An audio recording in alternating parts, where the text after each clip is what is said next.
sister, you're one of a kind. Yes. Oh, sister, it's time you That's shine. DopeSoul. Where you at? Where you at? DopeSoul. Where you at? Where you at? DopeSoul. What? DopeSoul. What? Your soul. Where you at? Where you at?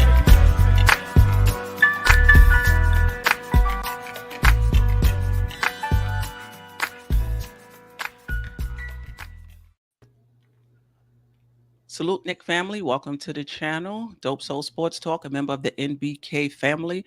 The last time we were on last Tuesday, it was before the Knicks played Detroit and Indiana. So we'll talk about that a little bit. I've said pretty much what I needed to say on NBK and also on my morning recap shows, but I'm really interested in what the panel members have to say. Jay Boogie also has a new song. Some of you may have heard it, but now we don't have to worry about copyright issues. It's copyright clear, so we're going to play it here after I introduce the panel, and we're going to do what we do on Tuesday night. So let me welcome in the panel. Hello, Eddie C, Tsunami, Jerrell, how are you? Good. Salute. Glad to be on. Salute to the chat. Yes, definitely. Salute to the chat. Always rocking with us already. Sherwin, Il Maddox, Kareem Grant. Appreciate you, Kareem. Hudge Nice, Walter White, JJ, King Pappy, NYK, Andrew, K, Tim Smith. I appreciate you guys, and I'm looking forward to what you have to say about the preseason games. But let's start with this song by Jay Boogie. Obviously, it's Knicks related. So let's listen to this, and then we'll get right into the show.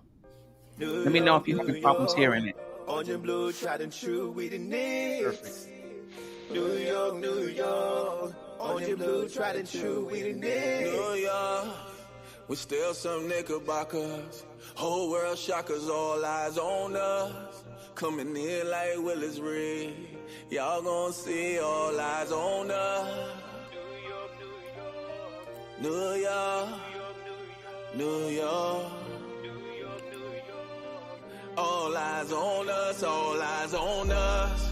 Coming in like Willis Reed. Y'all gon' see all eyes on us. We still some Knickerbockers. Whole world shockers, all eyes on us.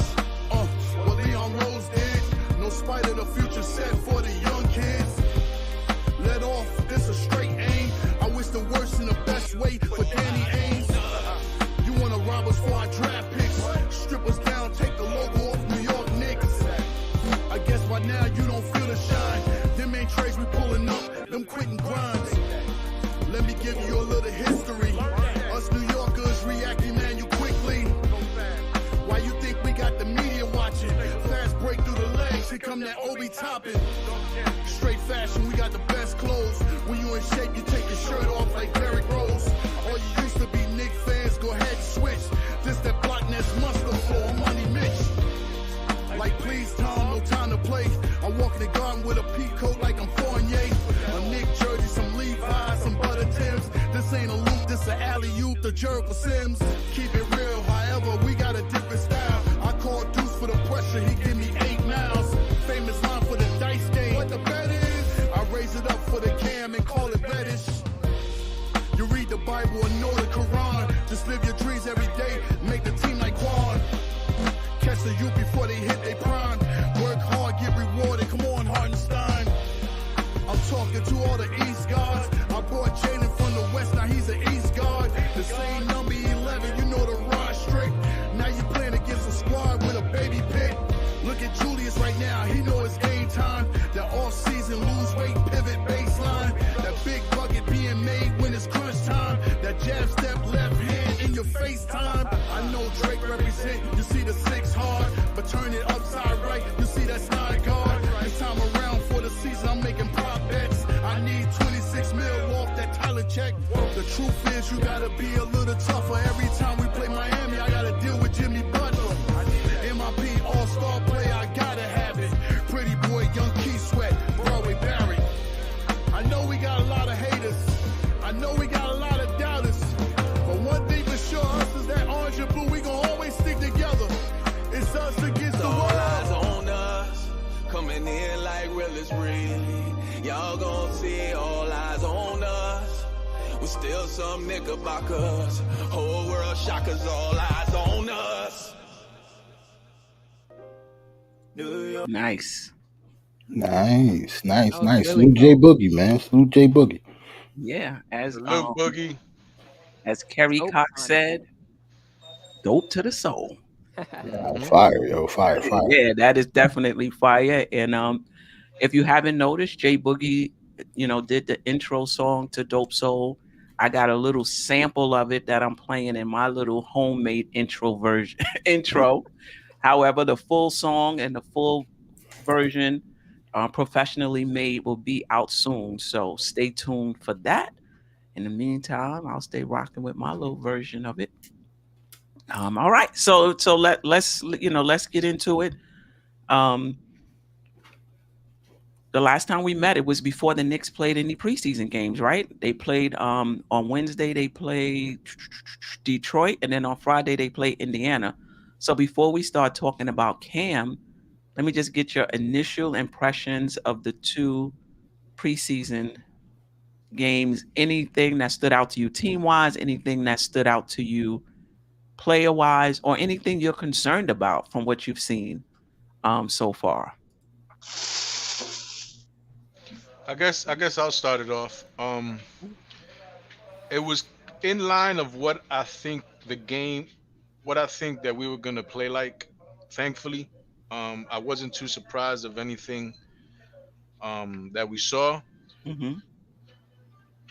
Everybody already knows what my what my thinkings of the team and this and that, right? So I'm not gonna go into that. But what I did like is that we played two different types of styles in each game, and for us to start winning games, we're gonna have to adapt and play different style. If we're gonna play a fast paced game like they had in Indiana, we have to adapt to that. If we're gonna play a more slow paced game like they did in Detroit, we're gonna have to adapt to that. We're gonna have to be able to win different ways if we're gonna be a good team. So I'm looking forward to not necessarily watching the game on Wednesday. I'm obviously I want to watch the game on Wednesday, but I want to keep facing different teams and different styles to see what type of style we can play. What's our best style, and if we can be a chameleon for the season. That's what I'm really looking forward to. Okay. All right. Anybody else? I mean, just as far as overall impressions, vibes are still really good between the team. Everybody looks genuinely in lockstep, and that we're all following Tibbs. I like Tibbs' rotation currently. It's free flowing. He's doing all sorts of different matchups. Like I believe in the second game, we saw a lineup of Rose, IQ, and Deuce, which shocked me. And we went with that for a while too. So just seeing the flexibility. I don't know if this is the same Tibbs that we're going to get. Bearded Tibbs is one Tibbs. We don't know if that beard, the same mentality of the beard is going to follow us in the regular season. But if it does, I'm enthused to see, what else we're going to cook up here. So that would be like the first thing was the rotations and all that, the flexibility. These are just things that we haven't really seen from a Knicks, lineup. Other than that, I'll go ahead and say it. Obi played fantastic on Friday. I was very impressed. Now this is some stuff we had already been building on since the end of last season. I know some people were saying, well, it's just the last few games of the season, whatever have you. But we're seeing him pick up where he left off. We're seeing him. We already saw him drive with authority, but we're seeing him making these shots and the confidence that he's showing when he's taking these 3-pointers. And he rebounded better the first game. The second game, he didn't rebound quite as well, but he was dynamic, and you could see how the team reacts to having Obi on the floor. It just takes everything up another notch. So I'm excited. I hope we're able to find minutes for him. Yeah. And we'll talk. Let me just ask you a question though. Any thoughts that what we're seeing in terms of rotation is just because it's preseason? Like, do you expect Tibbs to play more than 10? Do you expect any coach to play more than 10 players? Not regularly, but I think we might find more minutes for Deuce that I wasn't expecting there to be. He might be more willing to use him in certain circumstances, like you said, situational. I think we might see him play. So we might do 11 on some nights. Then again, I don't think Derrick Rose is going to play 20 minutes every night either. So Right. I think we might see things like that. I know we're not going to see 12 or 13 players regularly. Uh, this is not the we know, and I definitely know we're not going to see that outside of the preseason. But Because I can see the Knicks fans getting upset right now. Oh, he played 55 people in the preseason, and then the season come, the rotations is back to 10, same old 10. Like, I'm expecting it to go to 10. But to your point, though, and then I'll get to Jerrell and then Staffer, I think McBride has shown enough that, if there's injuries, unlike last season where he couldn't get on the floor consistently, even with injuries, I think Tibbs trusts him more. He looks better. He looks much more comfortable on the offensive end. That if there are any injuries, I believe he would be in the rotation. And I didn't see that, at all. I'm with Last, you. last season. Jerrell? I actually do think you said we didn't talk about the last two games, but we actually had a show after the first game. We did? So, yeah, Okay. we talked about the Detroit Because we game. played Tuesday, right? Yeah, we had a show on. Remember, we switched.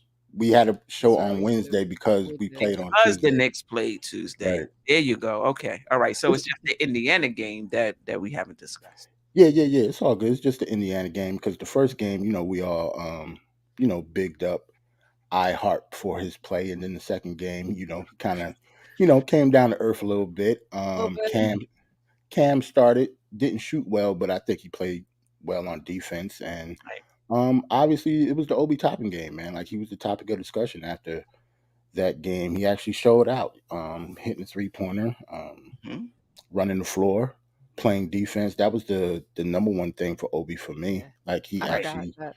yeah, he really played defense pretty well. So if Obi can continue to do that, then that takes us to a different place. We already talked about like what needs to happen in order for us to get to the 6th seed and above that. It will take Obi Toppin playing like that. It will take Deuce coming in just in case somebody get injured and Tibbs trust him, like you said. It would take Rose being healthy. Of course, he played 13 minutes. Pretty good for the preseason. I think we're doing pretty good. But like I said, the first time with Detroit, like with the talent level of the two teams that we played, it's going to be hard to judge how we are Yeah. going to be because this preseason is we play three teams. Because we play Indiana twice, we play three teams that I think that is less talented than us, to be honest. And I think we're better than Washington, Detroit, and Indiana. So everything remains to be seen. I think the real test is first game of the season, regular season. Yeah, I mean that's a good point. Like there's some positive things that I saw, and we'll talk more about it as we go along. But it's always that caveat. Like I'm really hoping we'll be able to continue that when teams play a bit better defense than the teams we've played, and they offer some resistance to what you're trying to do. And then it's kind of easier to revert to bad habits. Like I really love our pace. And again, we've talked about this. Pace is not just how fast you get up and down the court. Pace is, how many possessions per game are you able to get? And if you shoot earlier in the shot clock, you're going to get more shots per game. And the Knicks have been, at least last season, shooting with over 20 seconds, over like less than 4 seconds left on the clock. That's Yeah. when they're taking their shots. I went to the open practice Sunday, and the Knicks were practicing with a 14-second shot clock. Like Nice. Ooh. really trying to get shots up within 14 seconds, like really practicing the pace. Now, I don't know if they did that last season and they just weren't able to sustain it when they, in regular season, but this is something that they are practicing. And if they can get shots up within 14, 16 seconds, they're going to get more shots per game. And if we're not very efficient like we were last season, that'll help us. We're not shooting well anyway. We need as many possessions, as we can get. We shall see. Stafford, anything about the Indiana game that stood out to you? And we'll talk about Cam, and then we'll talk about Obi, because we haven't talked about Obi here. Okay. I mean, good night to first of all, good night to the Queen. Good night to the panel. Good night to the chat. The Indiana game, I mean, I expected a little more competition. Everybody looked good. As y'all would say, Obi was a star tonight, but can he sustain this on a consistent basis? I'm not going to be too overhyped over one preseason game because Obi scored over 20 points. I want to see it on a consistent basis. The 3-point shot, the hustling, the rebounds. One thing I could say, and I always criticize him about, was his defense, and he's very improved on his defense, I must say. So Obi looked good, but as I say before, I need to see it on a consistent basis, not just everybody gonna have a bad night, but I need to see his intangibles every night, and he brings it every night. Otherwise, the rotations were good. I mean, with the whole Deuce thing,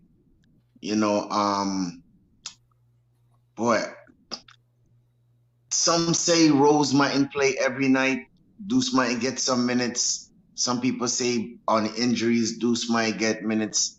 But I just want to see how the season is going to start, if he's going to get even some type of rotational minutes. I'm not going to just put him in the rotation as yet, because I don't think Tibbs is going to play.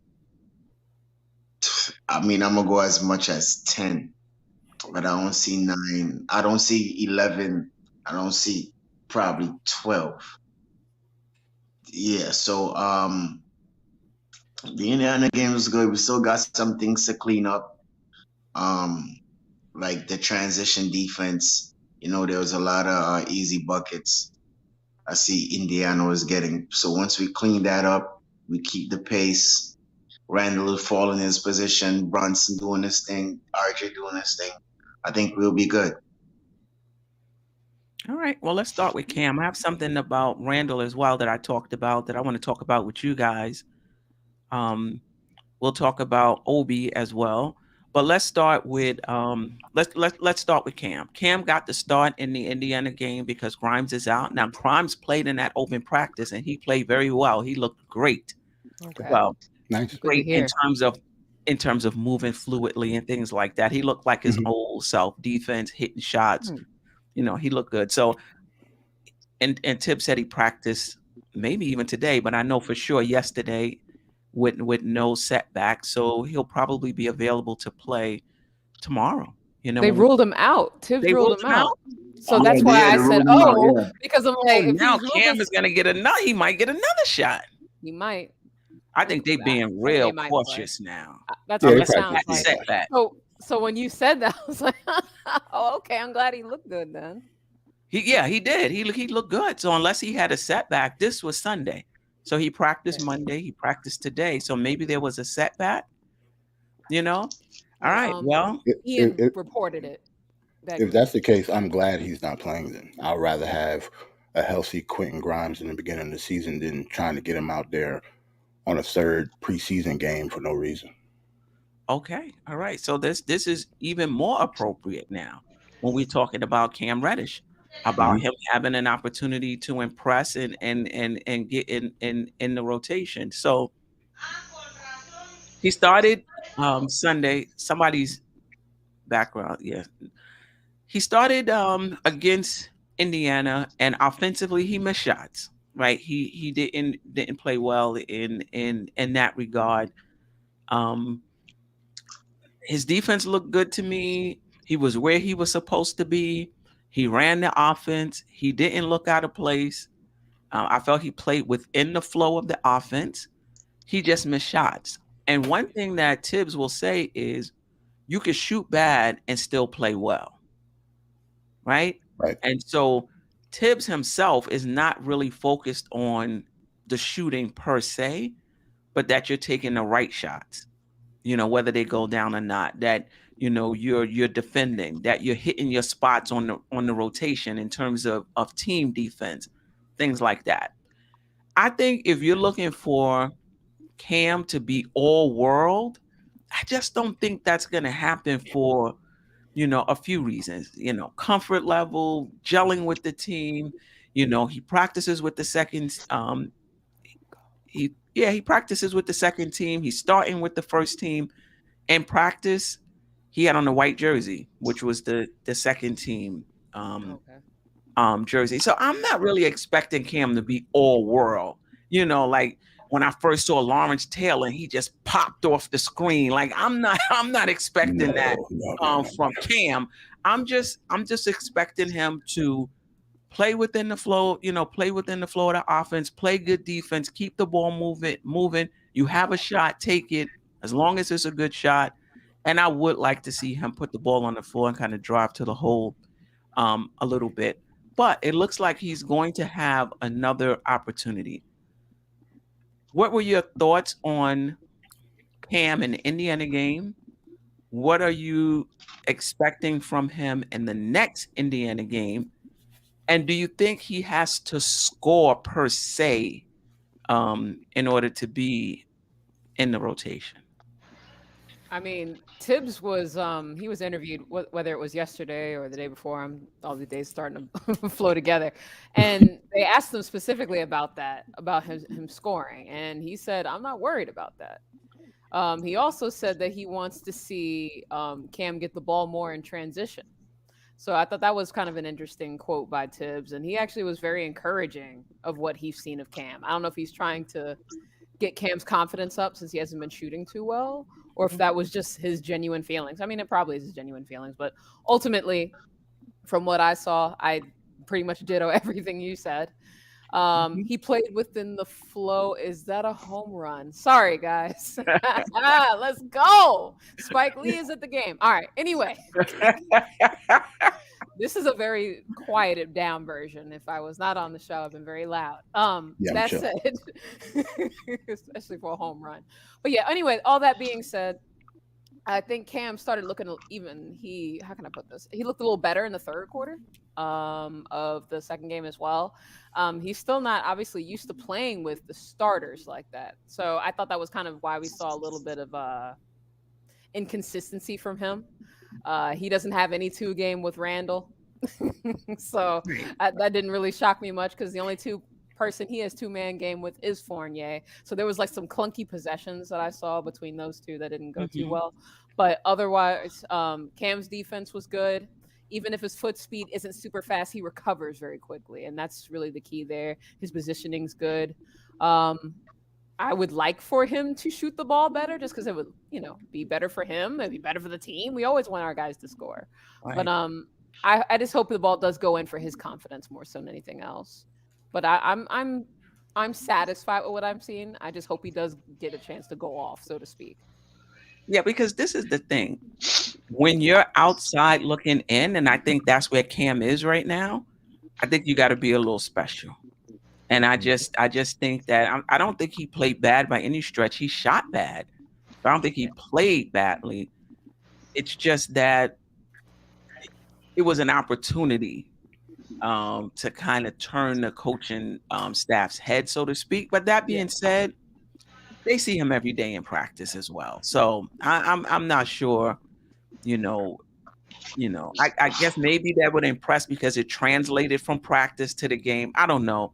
I just think that he's on the outside looking in, and though he didn't play badly, it was an opportunity for him to kind of put the heat on Grimes, Fournier. RJ is solidified. I would like to say something about sure, absolutely, about that. And then we'll get to Stafford. I think it's an all-time selling job by Tom Thibodeau and the Knicks organization, to be honest.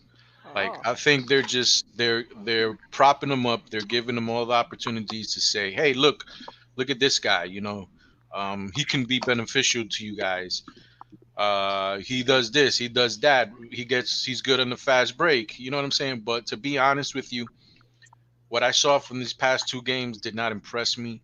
Um, he can be a player that maybe down the line pops, but I'm not in. I don't have patience for him right now. Like I wanted to see him get some minutes, but what I see from him is very tentative basketball.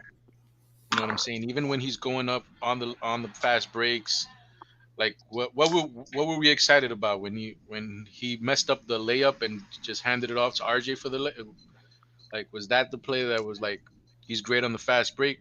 So I'm really He really got a down pass on him. from Randall though, and made a really I saw difficult that play. was amazing. That was That amazing. layup? That layup was amazing. But I mean that's one in a million. You know what I'm saying? It's not something that I can say consistently Mhm. where he's gonna do that all the time. And why does he need to do those types of layups instead of going through contact? So to be honest with you, I just think that he might get some run in the beginning of the season just for that purpose of uplifting his value, so that we can probably get a first round pick or somebody else. Because to be honest, I even like the other kid better. The V. I can't pronounce his last Mikhailuk. name. Yeah. Okay, Mikhailuk. him. I like his game better for our team. Somebody who can spot up, shoot. He can put the ball on the floor. He looks like he has a high IQ. He's not Cam Reddish. He's not as athletic as Cam Reddish, but for that position, if I need somebody to step in, I know exactly what I'm getting. You know what I'm saying? So that guy right there to me just basically took his spot in my eyes.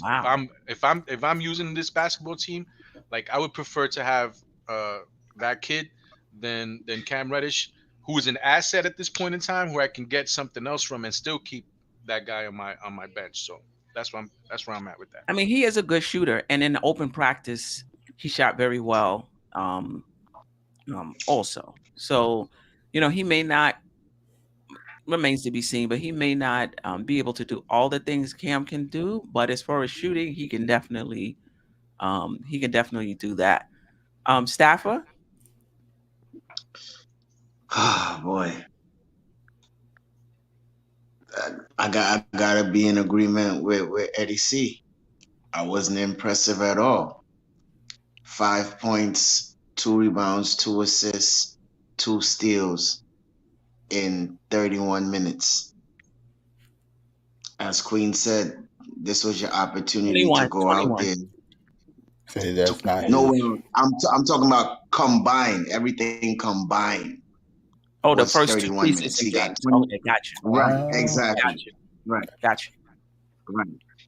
Which was 5 points, as I said before, combined in 2 games. 31 minutes and change. 2 rebounds, 2 assists, 2 steals. Okay, he had a good highlight with with Randall. Big deal.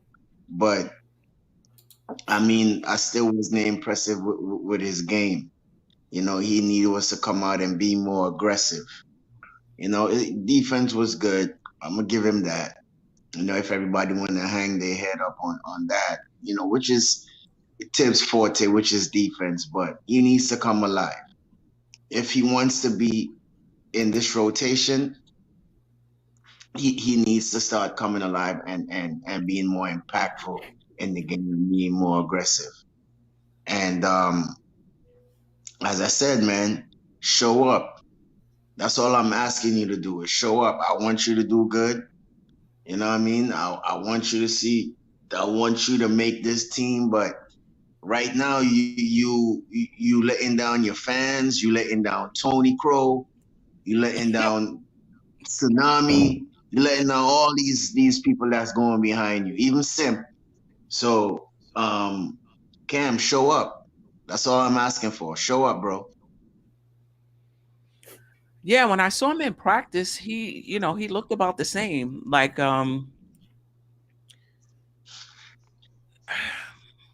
Yeah, it wasn't anything, spectacular. He Did was. he shoot any better in practice? I don't. I think it was the same. He hit some shots. He missed some shots. Sims may have made more shots than he did in practice. Sims was shooting a three. Um, Jericho Sims? Jericho Sims, yeah, Jumpman Sims? I'm about to yes, say The you should have recorded that, Steph. What happened to I that? know. I'm like, I know. Yeah, he was. I don't know if I believe you. Good for Sims. Good for Sims. I don't know if Tony got footage of it. Me, Tony, and Sim was at the open practice. I don't know if he got because he brought it. He brought it to my attention. Hmm. Any as far as Cam is concerned in this game coming up, do you think he still has an opportunity? Because think about it. Fournier has played in one preseason game. Grimes will miss 3 if they've already ruled him out of the next game. So it's not, that should make it somewhat easier to overtake them. Do you think he has the chance, or do you think that it's pretty much said and done as far as Cam is concerned, regardless of how he plays tomorrow? In terms of the rotation? Yeah, Or more so, in terms of the Yeah, that's rotation. hard. I don't know. I really don't know. I would guess I would have to say that probably not. I don't know what he would have to do in order to overtake Grimes unless Grimes is truly not healthy and that he had a setback. And then he would get some more minutes coming into it. But I think the next game after Friday's game is next Wednesday. So if they rule Grimes out on Friday, he will have been off for 2 weeks. So I would hope he would play the following Wednesday, right?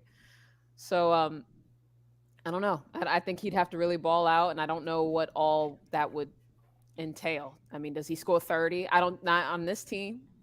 I don't see him getting an opportunity to do that. Just with the amount of scorers that we have and stuff like that. So I don't think he's going to get but like 10 or 12 maybe field goal attempts. And I'm not saying he's got to score all over the place. I'm just trying to think of what would make him flash enough where Tibbs is going to say you're better than Grimes right now, unless health is an issue. So no, because we're so damn stacked everywhere. Yeah, I agree with you. And plus the fact that we need shooting. Sucks. Yeah. I think it is what it is. I was just going to say, I think it's tough just because I don't know. He played well other than shooting. So if he actually shot well, will we be saying the same things about him? Probably not. Maybe not as down, right? Like if he shot, it depends on how well he shot, right? Right. If he shot lights out, but the rest of the stuff that Steph said when she first started talking about him, like his defense, the way he ran the offense and stuff like that. Mm-hmm.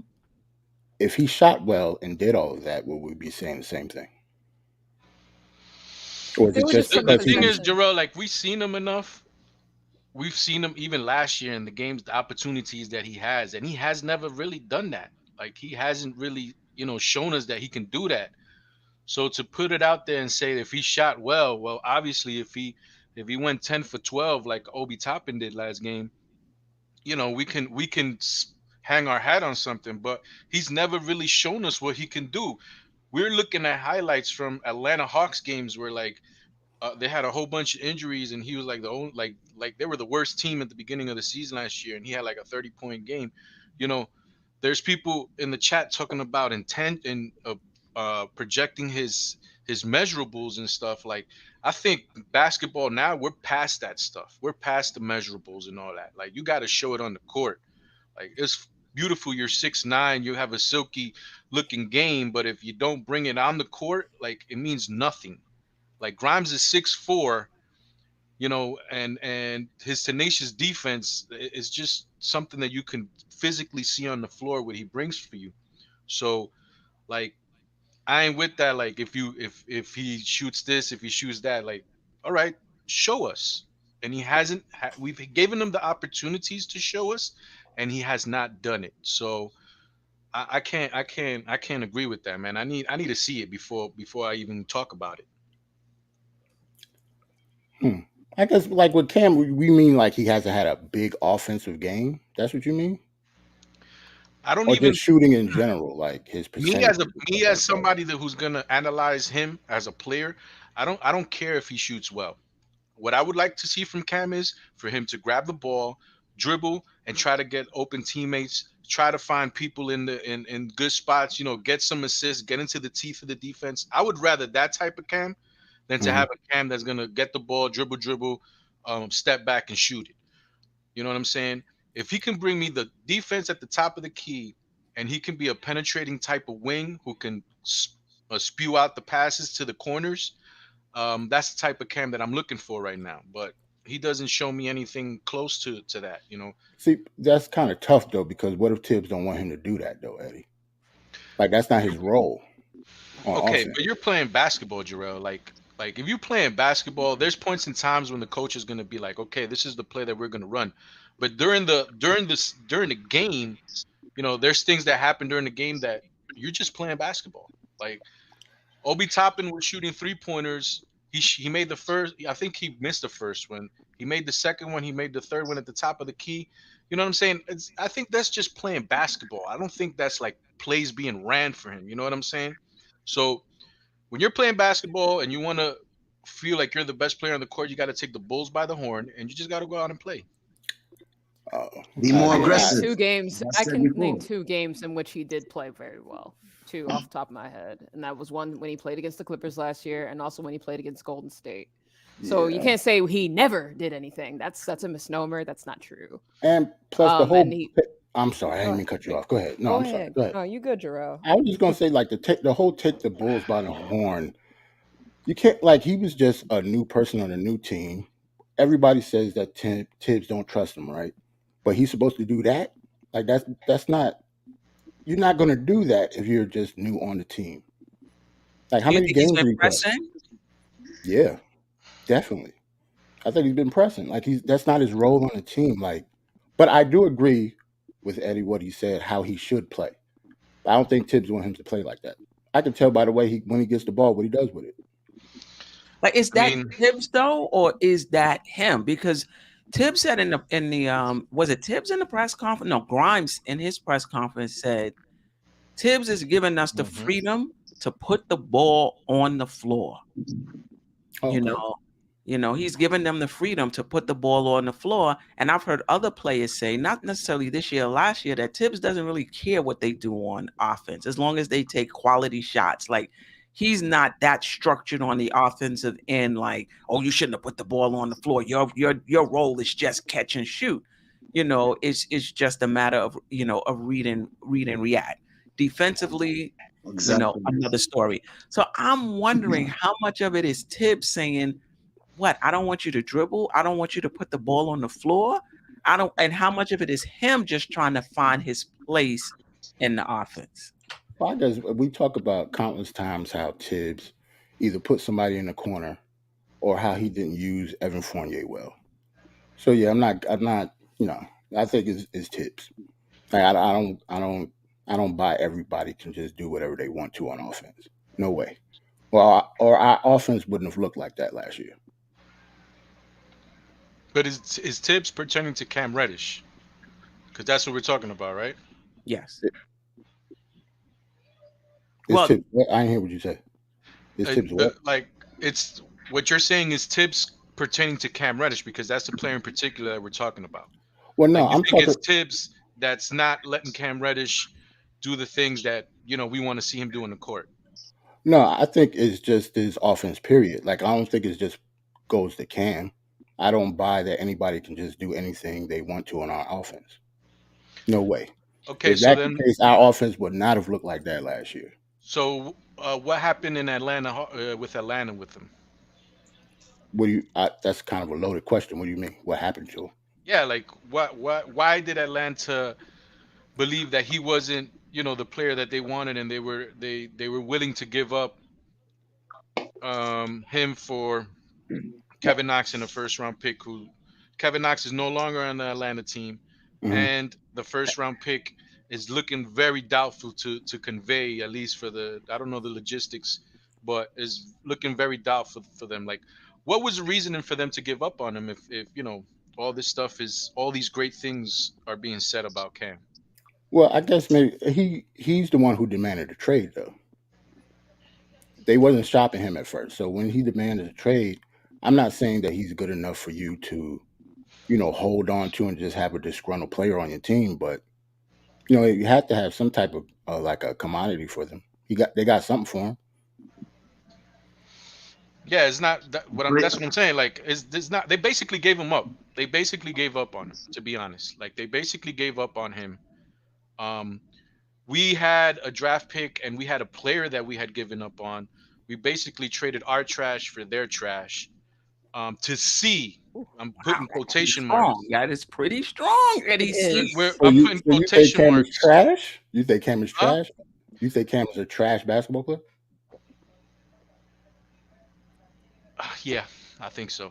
Wow. I think that's what I'm saying. I think that's what I'm saying because we've given him. I've seen him enough now to say, okay, he has all these nice measurables. He has like a silky smooth game.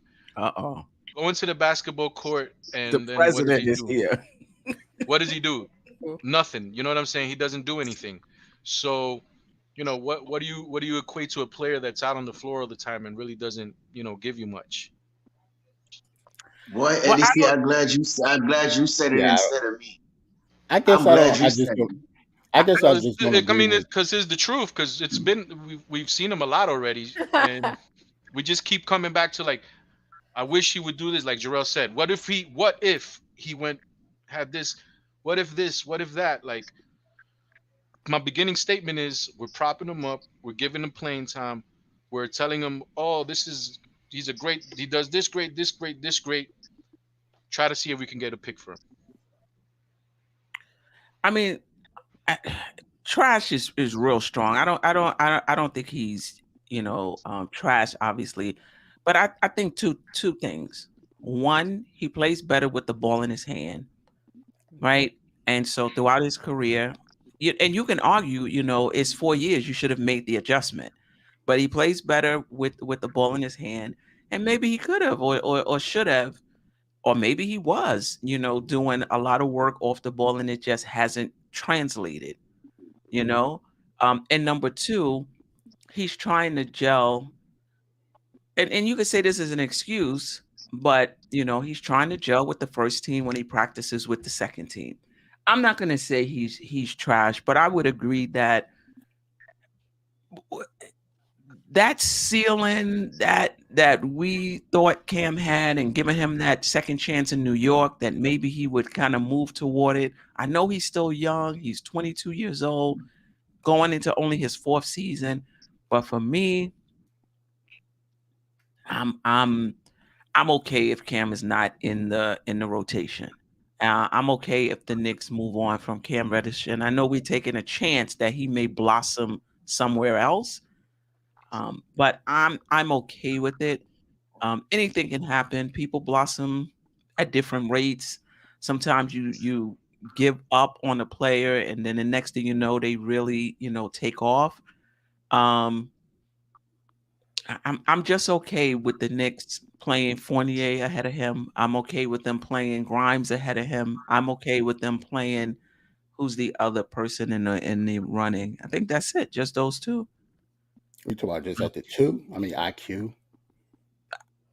Yeah, IQ. I got my own issue with IQ. We'll get into that. But but what I will agree with Eddie C on is at some point we have to move past he's 6'8". At some point we have to move past he has a long wingspan. We got to move past he has a high ceiling. He can do this. He can do that. And we got to start judging him on what he's done. Now, I get it if there's some fans that says, I'm not ready just yet. I want to give him a little more runway. I get it.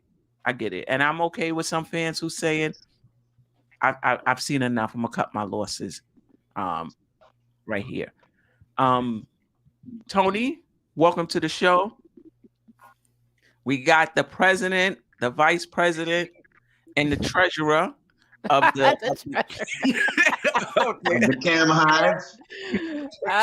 What up, Tony? Save the day. Save my, the my day. my soul brothers and my soul sisters. How y'all What's doing? up? So what's up? Good. We good. We What up, good. Tom? What up? Yeah, I must have. I don't know what happened. So I just came in at the right time. I guess I see. Hmm. I see Oh, who I y'all thought talking maybe you about. heard us talking about Cam. Was like, nah, I got to get on. Nope, I did. I just got home. I checked the phone. I seen the link, jumped in, and That was crazy though. Like Right. I mean, Eddie That's a little called Cam convenience trash, there. and then all of a sudden Yeah, he Tone called him popped up out of trash, nowhere. Tone. see, Came out like I'm the not. Grim Reaper. I'm not even gonna bring no type of negative energy. Of course. Besides Let's the go. trash, Double and, play. you know what I mean. I think that's excessive. But Queen, I think you're right on point. Like, if first of all, it's not my decision. It's not our decision, right? So whatever the Knicks do, I'm good. I'm good with. Word.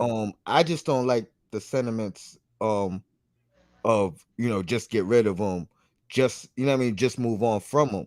I mean, he's under contract. We have his rights technically the next year as well, if it comes down to the qualifying offer and the right to match and all that. So utilize those things if you have to. It's no rush. I'm never the one to say trade someone else so he could play. So that's not my stance either. I want him to earn it. You know what I mean? If he earns it and he gets it, I'm with it. If he moves on, if they move on from him, I'm still a Knicks fan first. You know what I mean? I'll be watching from afar, and I'm not even the type of person to say to come back and be like, "Oh, I told you so." If he blossoms somewhere else, because that may just be that team that he's with somewhere else that might help him blossom. It might be a better fit. It might be more of an opportunity. It's a bunch of things that go into it. You know what I mean? Some guys don't even pop until their second contract. So I mean, I'm just personally a Cam fan, but I'm a Knicks fan first, and the Knicks are always gonna come first. So and no one player ever is bigger than the team. You know what I mean? Carmelo was my favorite player, and I dealt with slander from other Knicks fans. Get rid of him, da da da da. But even then, you know what I mean? I didn't like the arguments and the conversations. But if we move Carmelo and the team's better, I'm gonna be happy. Point blank. Period. Just But is what it is. yeah, I just don't like the whole. I mean, trash. Come on, let's temper our ill words. You know what I mean? Trash, I think, is There was context. overstating. There was context to that because what I said was that we basically traded away our trash for their trash, talking about how Atlanta um, thought that he wasn't good enough to hold, and we thought that what's his name Knox in the 16th Charlotte pick wasn't good enough to hold. And then Jerrell put me in a box and said, "So you're calling him trash?" So I'm not gonna go back out on my word. Thought about it for a couple of seconds, and I said, You "Yeah, did. that's what that's." I mean, because if he had a point to what he was trying to say towards my point, right? I would have went in a different direction, right? I ain't got no shame in my game. But at the end of the day, like I was saying before, man, if we've seen it enough times already, how far are we gonna go with, like Steph said, the 6'8", the this, the that, the you know what I'm saying? He's going up on a contract year. You just said that we have the qualifying offer. Is he even worth the qualifying offer at this point in time? So my If he's point not, they is, rescind it. If he's not, they Right. rescind it. right. Right. My You know what I point mean? Like is, that's He my is whole not a point was scrub. that I think that the Knicks are doing a selling job at this point with him, saying that the Tom Thibodeau interview where he thought that get him on the fast break, do this, do that, making him sound real good so that we can get value for him, so that somebody like a Memphis Grizzlies could say, okay, we'll give you a first round 28th pick for him, because they're that, you know what I'm saying, something that's not going to break the bank, but it's something where we can get another asset, kick the can down the road, and not lose anything for Cam Reddish, because I don't really see a future for him here, being that we have RJ at the 3. Make You know him what I'm go to saying? Houston.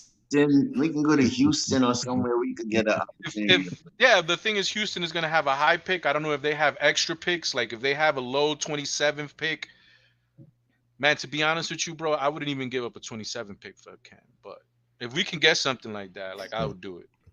Yeah, I mean, give him he's an a bit too. Oklahoma This is City or how something. no one boxed you in with that trash take because you literally are implying it right now Right. by saying That he ain't worth the 27. no, that's why I thought about it, and then I said, But yeah, I you think know what? I don't think he's worth it. It's fair It may be because hard for us what's to the get a first saying? rounder, though. One man's trash is another man's treasure, right? That's So right. maybe it's two men's trash if we move on from him. Like again, he may find the right situation for him. It might be here, it might not. I'm never arguing keep him over such and such or keep him because of he's 6'8". When I say things like he's 6'8", when I say things about his wingspan or his abilities, that's what I like about him. I'm never saying that's why we have to keep him. You know what I mean?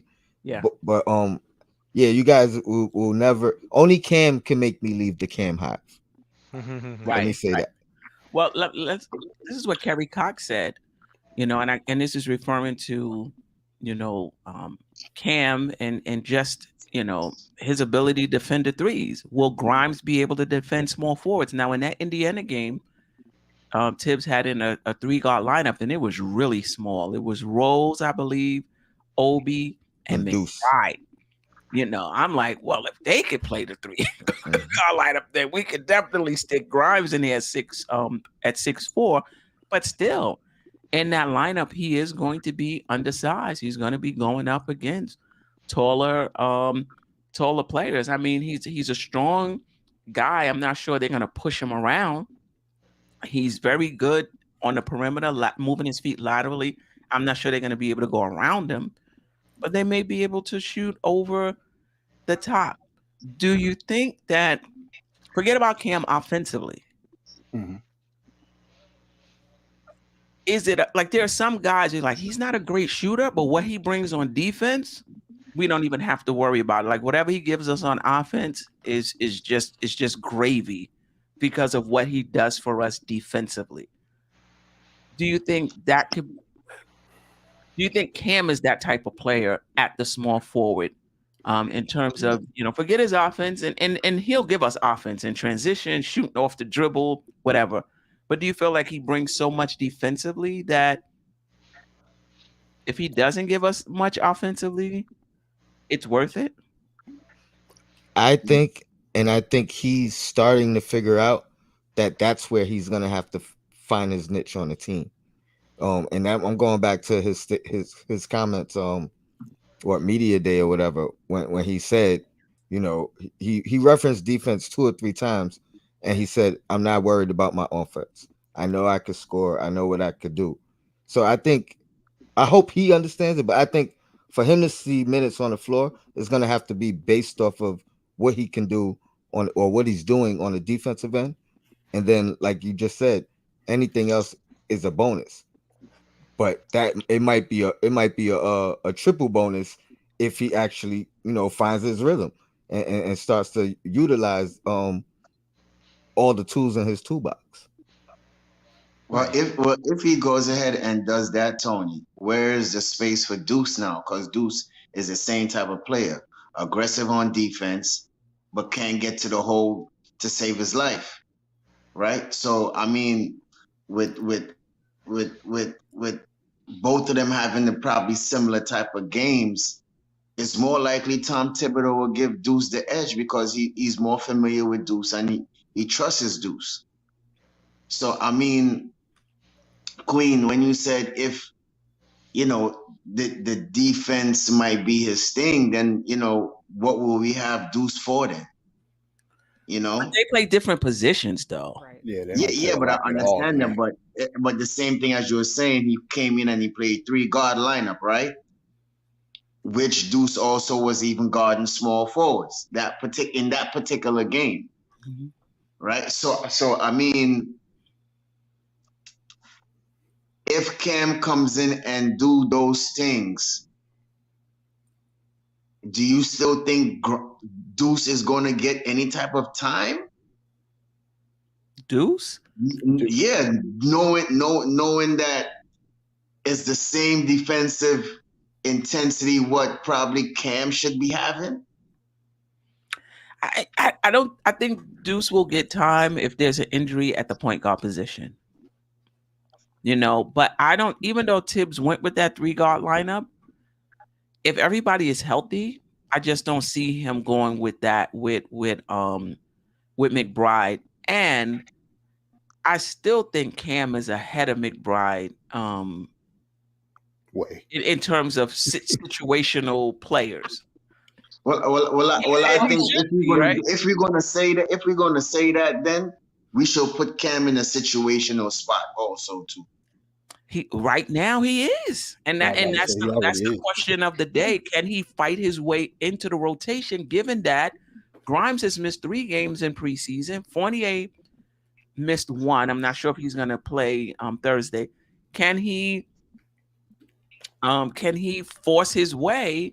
Can he make a statement? Is it too late for him to get into the rotation, given that the other guys haven't even been playing? As you said earlier, he has to come out and play special in order for Tibbs to give him that nod, and as you said, the coaching staff to turn his head. So he has to be special. Go ahead, Tsunami. I was just going to say that lineup in particular was used in the second quarter, and they went to that lineup. I mean, Tibbs went to that lineup because Cam was with the starters. So he just kept that rotation for a little bit, or that particular lineup for a little bit, and went back to it for a little bit in the fourth quarter. They were just giving Cam a break at that point. He didn't have to do it specifically that way, but I mean, I didn't think he wanted to play Cam 40 minutes either. Right. What I will say is this: when it comes to the defense, I think Cam has always been better at the point of attack, at the top of the key, and in this team in particular, like I would utilize him there because I think he's special there. I think if there's any place that I think that Cam is special at is on the defensive side at the top of the key. That's including Deuce McBride. And I love Deuce McBride. But, Cam is just a different animal at that point of attack. The thing is, he's not a point guard. You know what I'm saying? His game is kind of like tailored to being a point guard. If I were coaching, I would probably explore some of that. But I'm not coaching. You know what I'm saying? Like, I don't get paid this money to do this type of thinking, right? But I think that's where his most value lies, like a semi point guard, top of the key defender type of guy where he gets the ball in his hands a little bit, he gets a feel for it, because there's players like that on this team. Where is he going to be able to do that with Brunson, with Derrick Rose, with Emmanuel Quickly, with the even Quentin Grimes? There's just no space for that here. But I will give him that. Like, I think he's special at the point of attack. Right, and that actually goes into this comment by Knicks Nation 112. Appreciate you rocking with us. Cam needs minutes to make the same mistakes that RJ made to improve. I think we passed that. But the second part of the statement, don't put Cam in the wrong role and expect him to be a star. So I think role matters. I think playing to people's strength. So, I mean, I think that could be in terms of just his overall career. Maybe he's just not a fit here, because he's just not going to be able to play on the ball. But this is the thing, though. Who's going to trade for him and put him on the ball? So this is just something for him to think about and his camp to think about, because usually that happens on that first team that you get drafted to. They're invested in putting you in that best place to succeed, figuring it out. Once you get to your third or fourth team, you think they're bringing you in at that point to play a role? I'm not sure if they're bringing you in to be to be on the ball, especially not in the starting unit. Like he may find that particular role for him as a reserve here or somewhere else, whatever the case. But I think that's a great point from that gentleman. So let me ask you this: when Atlanta drafted Cam, right? Did he start in his rookie year? I'm not sure. I don't know. I have to look it up. No, he probably was he some injured? Games. I don't know about all season. Was he injured? Did he get a chance to play when he was in Atlanta? He may have been injured. Yes, he may have been injured. but I'm not sure if he started prior to injuries. Right. Okay. And we Right. Now, hear me out. Hear me out, Queen, before you go ahead, right? If Atlanta did not believe in this guy, right? Or if Atlanta believed in this guy, why did they go ahead and drafted the guy from Virginia? But they drafted both of them at the same time in the same draft. So hold on. He was number 4 and Cam was number 10. Right, in the same draft. Because they had 2 picks that year. Okay. Right. Okay. Yeah, And he started 34 games in the first season before he got hurt. So Cam started 34 games in Atlanta. Yeah. Before he got hurt. 34 games Before in Atlanta, 58 games total. I just do not remember for the life of me if that was part of the pandemic year or not. I think it was 2019 into 2020.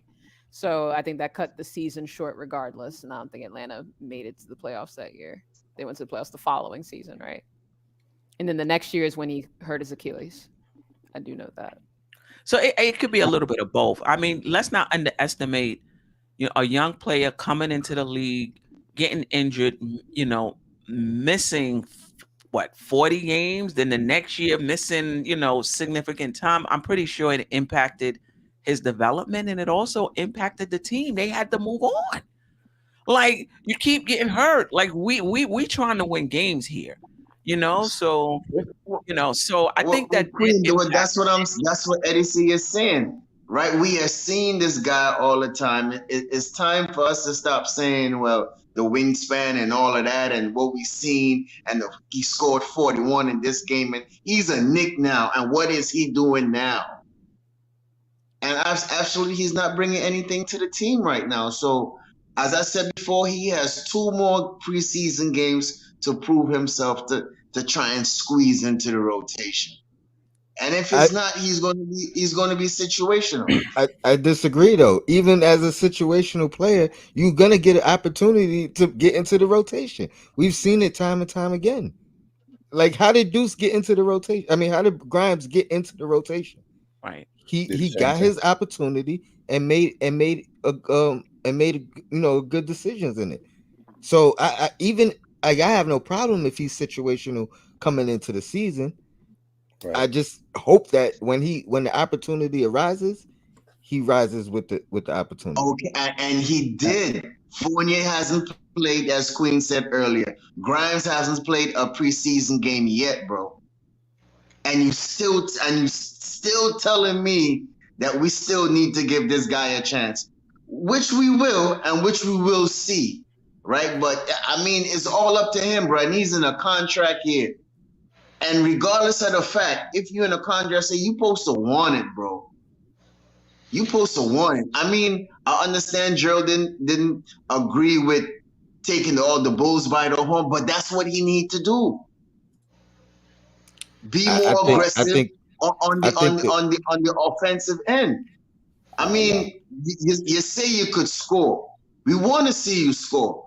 By you going 1 for 7 and making bad shots and forcing it, that's not showing us anything. You need to at least have confidence in yourself, bro. Something. And even him, I've said on this podcast before that everybody's going to get a chance to play, because there's going to be players that are not going to play throughout the season. We're 2-3 deep in every position. Everybody's going to get a chance to play. I even think Obi Toppin might start next game in Indiana. I don't know if Julius Randle is going to play next game in Indiana. Right. He wasn't in the practice that you were in, Stephanie, right? He was in street clothes. Right. Sim said Tip said he gave him a rest day. So I wouldn't put it past him to say, just sit out this game. Let's play Obi Toppin. He had a good game last game. He plays well against Indiana. I've seen Obi Toppin play very well against that team for about 3 seasons doubt now. that. Oh my God. It's not a. You doubt what? I'm sorry. An indictment. It's not an indictment on Julius Randle if he doesn't play a preseason game, But it's just like, get time for other players. We're 2-3 deep in every position. It's not a big deal. It's the same thing with Quentin Grimes. It's like, he practiced. He looked healthy out there. You said, right, Stephanie?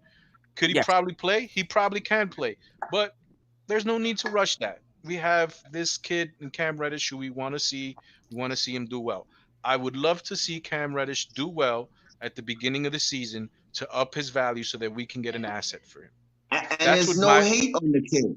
There's no, no not hate at on all. him. I would like to People see keep him. saying that we hate on him. It's just That- our opinion, how we see it. It's not That's hate. the So, definition of I'm you about want to him to say, play well so you can he can trade him. raise his value so you could trade him. If Why he wouldn't you does want I want him him to to play play well well so so he from the we team, could benefit from him playing well? right. Like yeah, it does.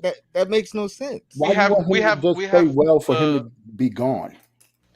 Because the way the roster is, the money that we shoved out to different types of players, where is the space to sign this player to a certain amount of contract money on the team and for him to grow and develop? And who's to say he's not going to get injured the next year that he signs his contract?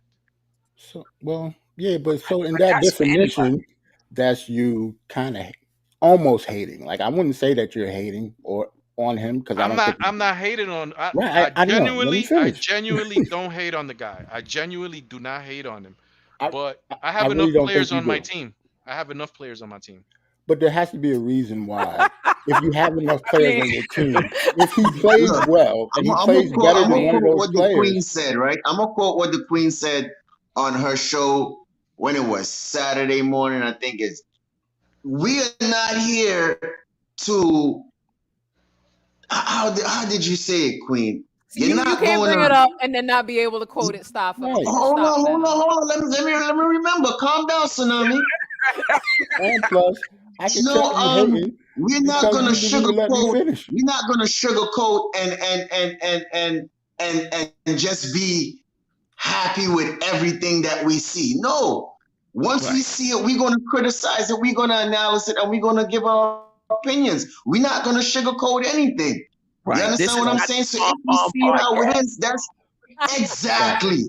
That's Exactly. cool. We're not gonna But shake the pom poms. You but understand what what I'm you saying? So I mean, it's just fair criticism. It's not hate.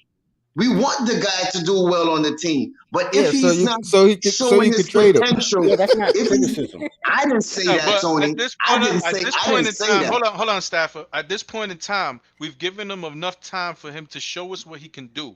At this point in time, the best thing you could do is uplift his value so that you can get something back for him. Because we already gave him the time to see when we traded for him. Okay, we're gonna give him a shot. We're gonna let him play to see if he can develop into something that we can use. At this point in time, there's been enough time for me to say, all right, I'm done with that. I need to uplift his value so I could get something back for him because I don't want to lose him for anything. But do you take into account the fact that he got injured and that this is just the preseason that That's part of it all. That's part. He gets injured. He gets injured a lot. That's part of it all. And I'm pretty sure he's going to get injured again. All right. That's hate. I mean, okay. that's not. There's nothing That really to last laugh sentence at. That's was. not nothing to really laugh at when it's something that constantly happens all the time. It's not like, okay, Julius Randle signs his contract and he's going to get injured. The guy never gets. The guy's always playing. You know what I'm saying? There's certain players. I'm even thinking about that about Quentin Grimes now I because was about to say. he gets, and I'm like, like Tony Crow's the president of this and that of Cam. I am the freaking president of what's his name of Cam of Quentin Grimes. Like, I love the kid, but he got injured last year with the knee thing. He played the summer league, the whole summer league. He come back and he has a foot injury, a foot thing. You know what I'm saying? So I'm really looking at to see if this year, if he plays a whole year, fine. If he doesn't play the whole year and he gets injured again, I'm gonna have my thoughts about him. You know, there's guys in the league that's been injured every year, their first 7 years, and then all of a sudden they become Iron Man. Like it's different for everybody. You know what I mean? Like I'm trying to think. There's a lot. Elgacius and you know what I mean? There's a bunch of these. So a lot of this is adjusting to the NBA life, adjusting to, like, some people don't come into the league on a certain diet. Some people don't get into the, look at Derrick Rose. Just now talking about, I'm changing my diet. Year what? 11, 12, whatever year it is. But he's just now giving up the sugars, giving up the late night snacks, working on his body. So, I mean, all these things come into account. I just think that's crazy to say I bet he'll get injured again. I mean, you playing in the league, chances are you're gonna get injured. Like that's part of the game too. Damn.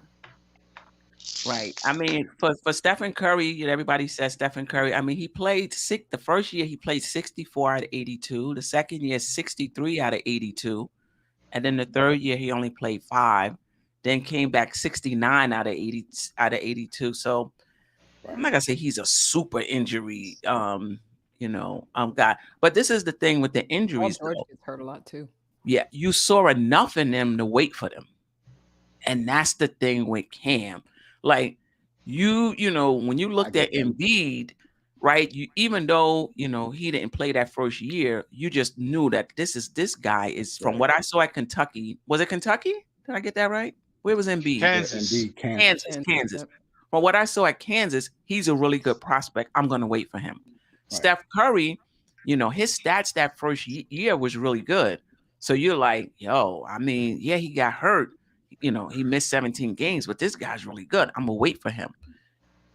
With Cam, for whatever reason, when he got hurt, Atlanta didn't feel that this is a guy that we're going to just keep hoping that he has a healthy season. They also didn't have to wait for him because of the guys that they had at the same position. Right. And then even if you just say you waiting for a guy, there's somebody filling in that spot in the meantime. So if they come in and they doing their thing, that changes everything. Like now you're talking about messing up chemistry. Because we talking about the Hawks. We acting like the Hawks is the Spurs or something. Why do we keep saying why the Hawks did this? Why the Hawks did that? They're the Hawks. That's why. The Knicks drafted Obi Toppin when they had same Julius reason. Randle. Yeah, same exact reason. They're the Hawks, and it's the same thing that people said about Randle. Oh, I just hope he plays well and boosts his trade value, so we can move him. Instead of saying, hey, I hope he plays well, so the team plays better, so the team is better. Like that's why I say it's hate. You know what I mean? Like you want a guy to play better. There's two different things, Tony, because if you're asking me the question about Julius Randle, I really do want him to play well so that we have that double, that thunder and lightning type of deal with him and Obi, because I see that's beneficial to the team.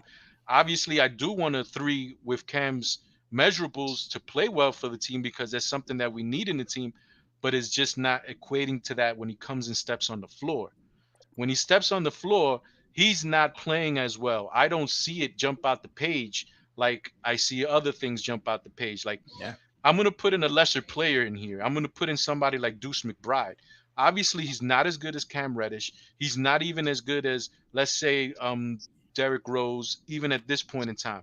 But when he's on the floor, his defense jumps out of the page.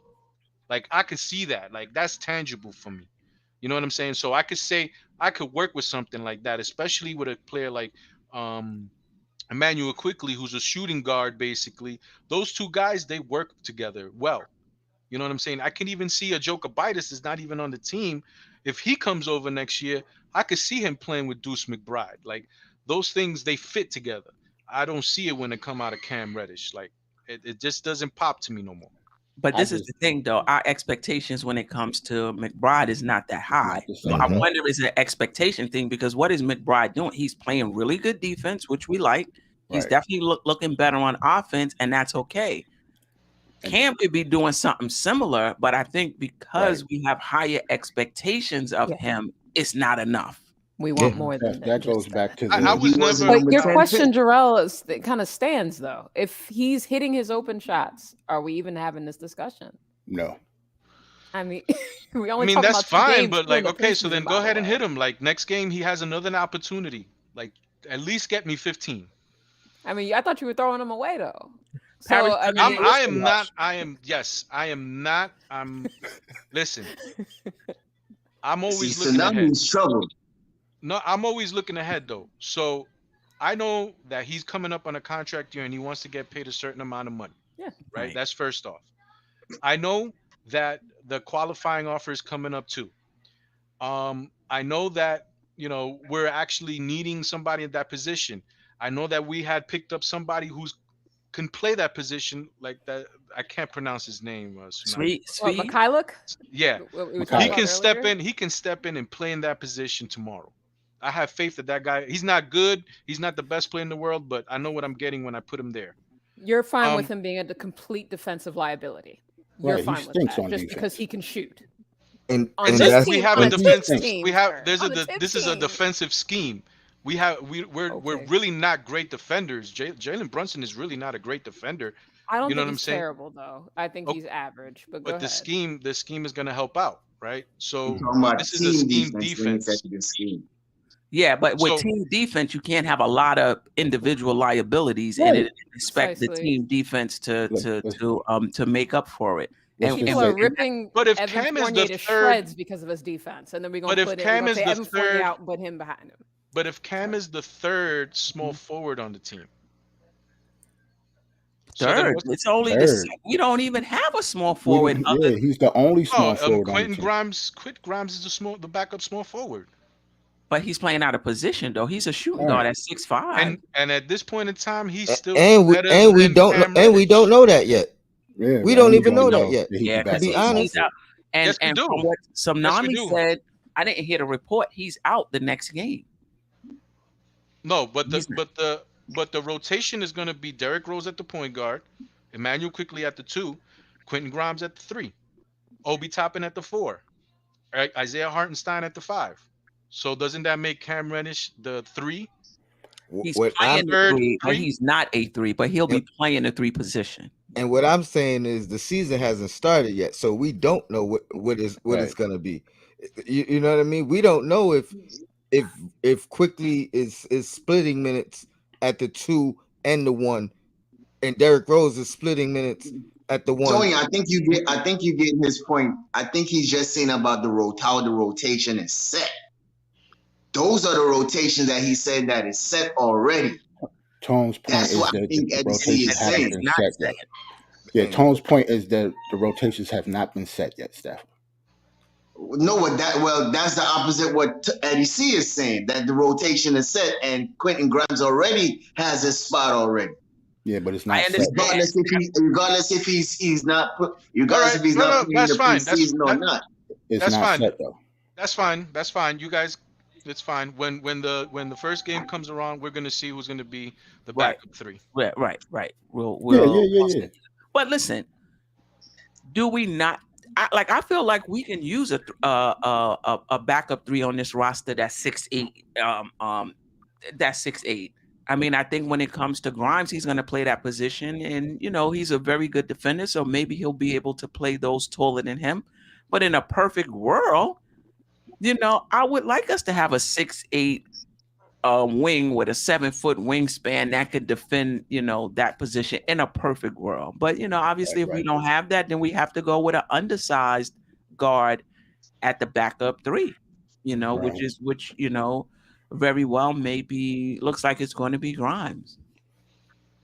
And I definitely don't think it will be McBride. No. No way. And plus, even to answer, I didn't answer your original question, Steph. Your original question was, does Cam play defense good enough for not have any offense at all? I don't think anybody.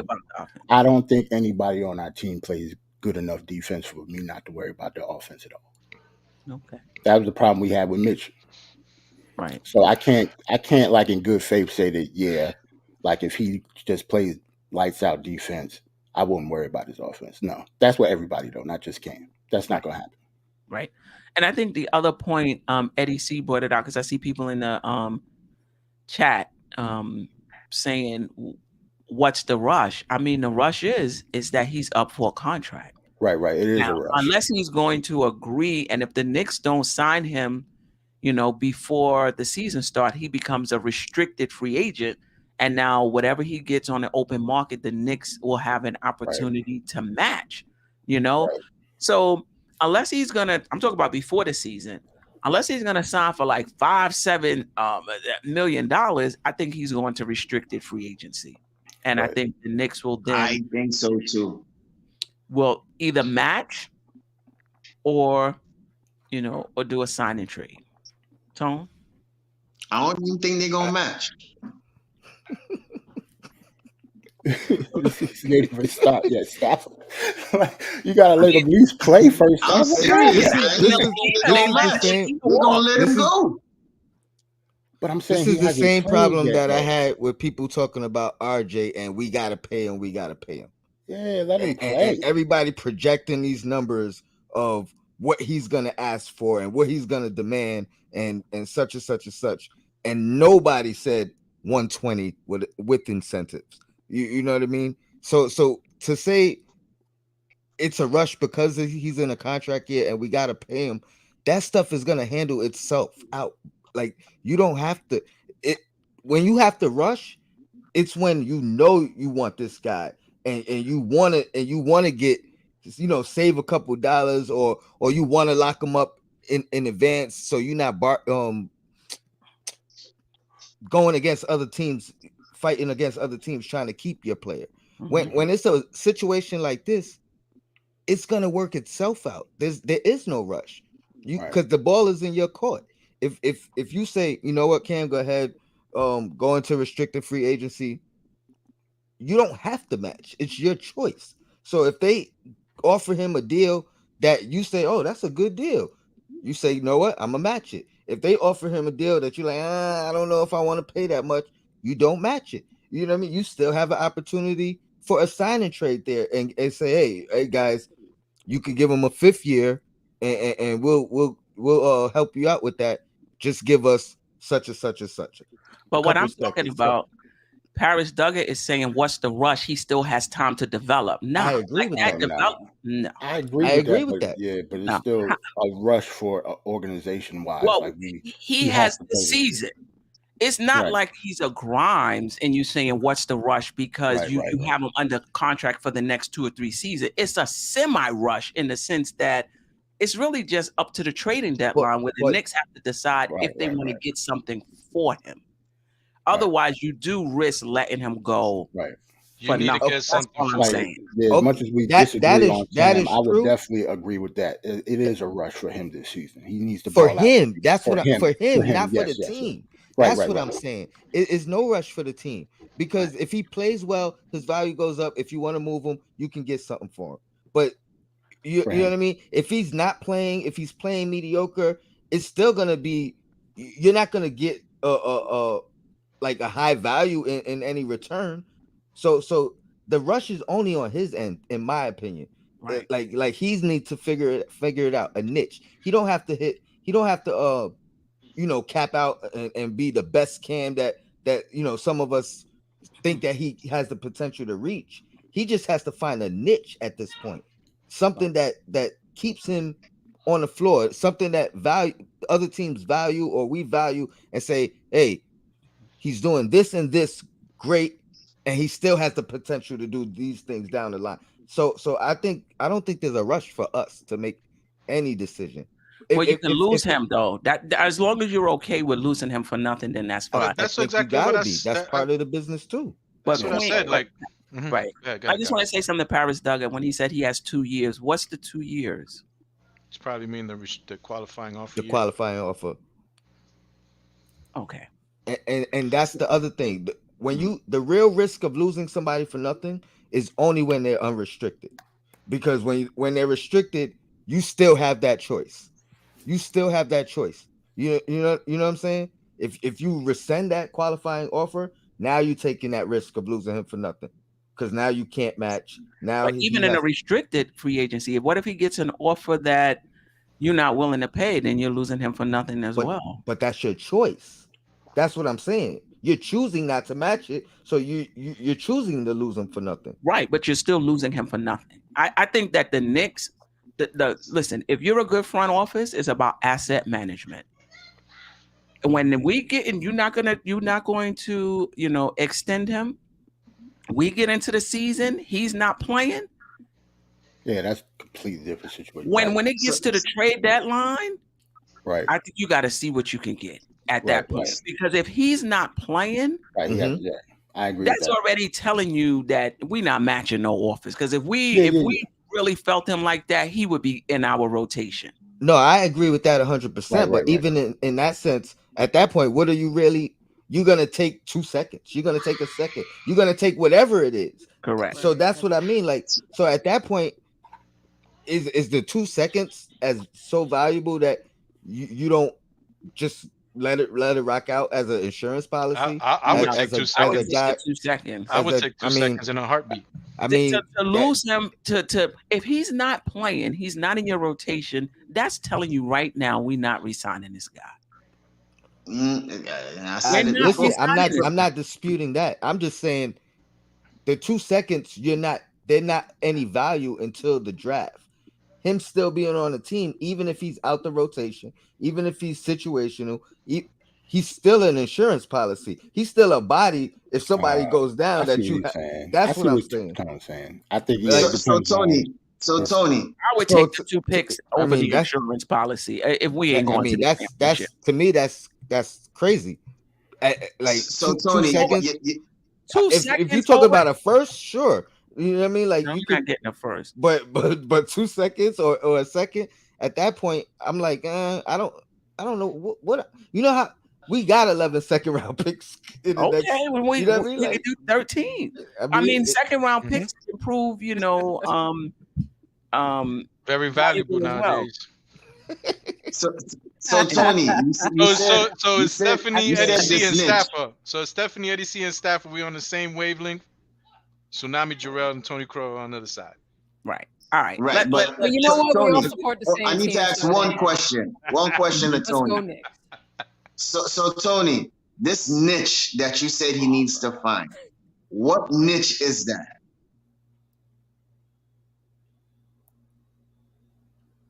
It could be a number of things. He could be in your opinion, what niche would you like to see Cam make this team?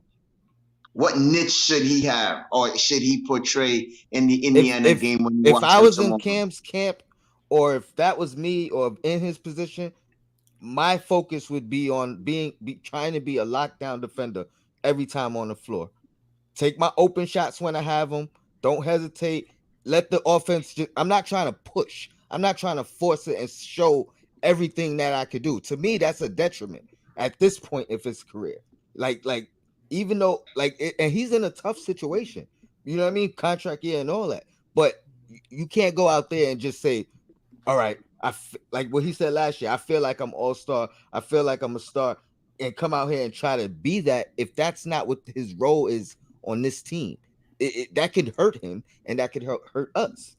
At this point, I'm talking to the coach. Give me 2 things that you want me to do to stay on the floor, or that I can help this team with, and I'm focusing on that.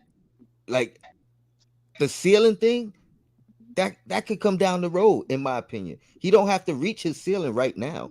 He just has to find a role on this particular squad. That's the way I look at it. All right. So this is how I will wrap it up. Cam has been in the league going on 4 years. There's a part of the fan base that believes he has a high ceiling and he'll reach it. He'll just reach it later than usual. And there's another part of the fan base that believes, all right, you didn't reach your ceiling, but we should at least see some signs. And we're not seeing enough signs, and we're ready to cut bait.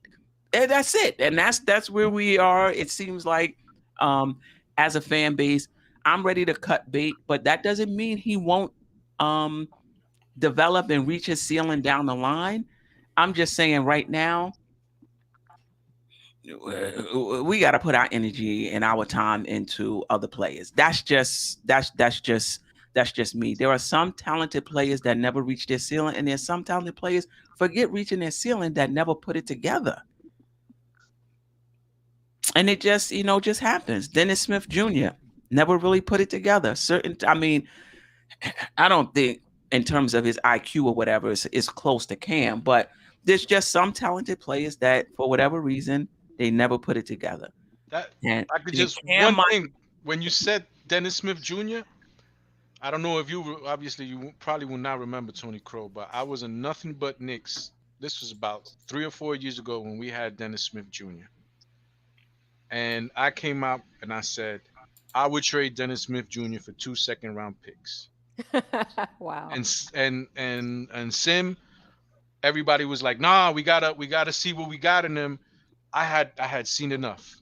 I He was probably getting was hit. one of them too. He had the back injuries. You know what I'm saying? He couldn't. He looked like Russell Westbrook from last year out there. And I was like, yo, we should get 2 second-round picks for him right now. Right. And nobody, you know what I'm saying? So Right. 2 second-round picks for Cam Reddish right now, I think that's a done deal. All They right. probably We got to move on. called you a hater too. It's been an I mean, hour Tony, we good. and a half on or over an hour on Cam Reddish. Let's move on to Obi Toppin. Obi Toppin was 0 for 4 from 3 in that first game. And in the second game, I think he was 4 for 7 from 3. And I think people are focused on his scoring. I'm not focused on Obi's scoring. Even in the first game, I'm not focused on that. I'm focused on Obi's skill set. I'm focused on what is he doing differently in the minutes that he's getting. I don't care if it's 10 or 12 minutes. If somebody is working on their game, you don't need 55 minutes to see the difference.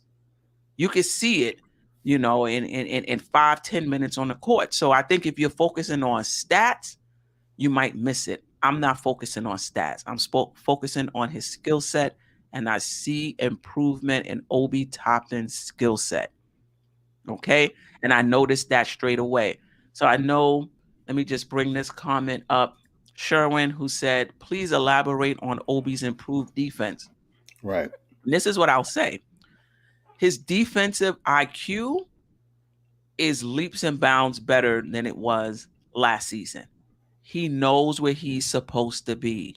He knows where the guy he's defending is. He got lost last year. He's still standing in one spot. His guy's somewhere else. And he knows where he's supposed to be. He's staying attached, to his guy. And he's seeing it enough that he can stay attached to his guy and still know what's going on with the rest of the defense, so much so that he could come over on rotation for a block. So I think his defense has gotten better. Can he defend in space? That's hard for a lot of power forwards to defend point guards and shooting guards in space, So but if his team defense and his team awareness is improved, I'm happy, And he put the ball on the floor once in each game and took it to the basket.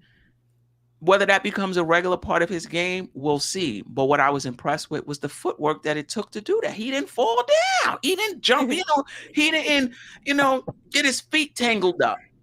He had a lot of body control. It was almost like in that first game, it was like just a little jab one way, and he put the ball on the floor. And because he was able to elevate, he got the dunk. This is what I'm looking for. For me personally, all of the dunking and what have you, okay, fine, 2 points, we'll take it. It helps our transition defense. But this, you got to play with IQ so he can unlock you. And we got to play faster to take advantage of his skill. All right. Now, with the 3-point shot, with him being able to put the ball on the floor, now Obi Toppin can play with anybody. Now he could play in a half-court game. Now this helps the Knicks. Helps the Knicks more, his expanded skill set. But that's what I saw from Obi. And I'm not a believer in those who said, oh, he had this. He just wasn't able to show it because he didn't get enough minutes. I saw it in the first 5 minutes of the game, the difference, right? Talk to me a little bit about what you've seen from Obi Toppin this preseason, both games. I think his defense obviously did improve, at least his defensive IQ. And plus, for me, I think as long as Obi makes his 3-pointers, I think that's how good he will look. Because in the first game, he was, 0 for 4. Everybody crapped on him. He still can't shoot. He still can't do this. He still can't do that. He still had the same type of defensive IQ. Like, he still was better in the first game. But then in the second game, when he went, 4 for 5, now all of a sudden, Obi the man.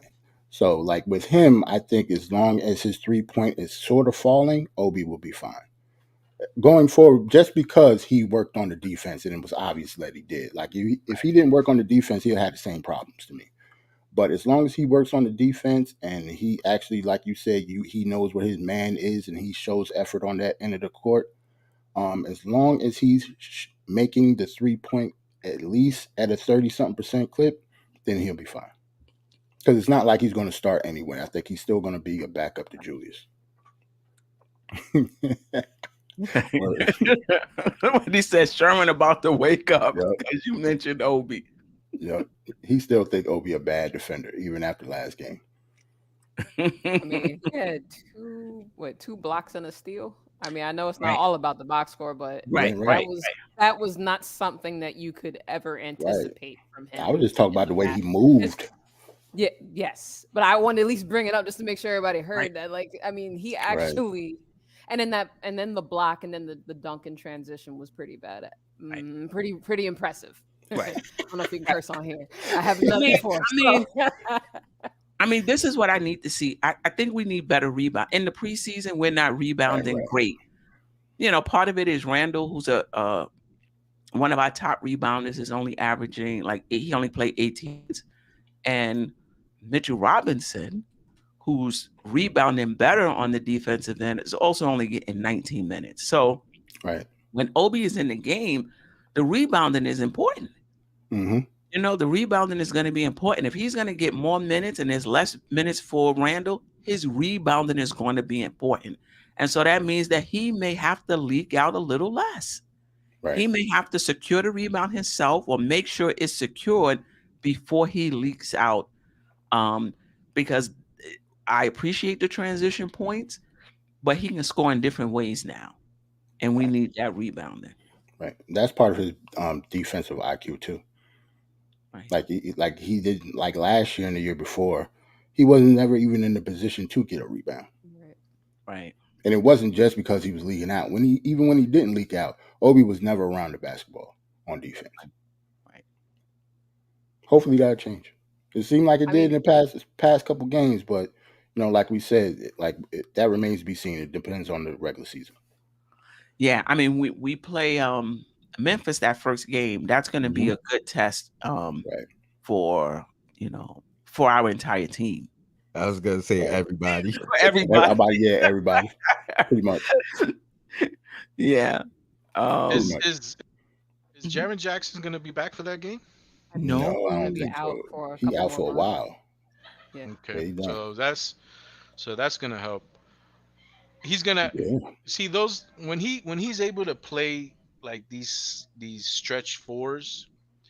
I think he can do what he did last play where he blocked the shot because the stretch fours are going to shoot the three. Mm-hmm. But when he has to play somebody like Brandon Clark, who's a beast down low, he might have trouble. I'm a big Obi supporter. Like I've always thought that he has the talent, and I'm very big on chemistry on the court. It seems that he has chemistry on the court. It seems like he has chemistry off the court. His personality is infectious. So, to me, like the most important, like I pick up nuances like crazy. So the most important thing for me is when he's in the game, shot goes in, he's the first one to get out of bounds, pass the ball up quickly so we can get into our offense. Right. And then he's still the first one down the court. So to me, that's like the most important thing for me because, he just brings a flow to the game. And that's why when he's around the court, everything just seems to go better. I don't know if you guys saw, I don't really want to change the subject, but I don't know when you guys, Isaiah Hartenstein was playing with the second unit. Mm-hmm. And there's just certain players that come into the game and they just better everybody around them. Isaiah Hartenstein didn't have the greatest game, but then we saw Jericho Sims come in. And then that changed the whole complexion of the game. Why? Because there's confidence when Jericho Sims comes out and gives you a high pick. And Emmanuel quickly sees that, or Deuce McBride sees that, and is like, okay, this is familiar to us. Seeing Jericho Sims out there, his demeanor, he's so calm and collective, it just breeds that. So I think Obi Toppin is that type of player. And he can do it in the first unit. He could do it in the second unit. He's just he's doing everything that we've asked him to do so far. Defensively, he has come in and worked every year since we've gotten him. Um, I just love the kid personally, and I hope that he gets enough minutes where he can show out this year and become one of those players that the league take notice. Not just the New York Knicks, but the Right. league says no. Obi Toppin is not just a dunking machine or dunk artist. He's a real basketball player. Yeah, that would be great. Word. Because if the league is taking notice, that means the Knicks are winning. Yep. And that That's means that true. what Obi is doing is helping us win. Yep. Right? Yeah.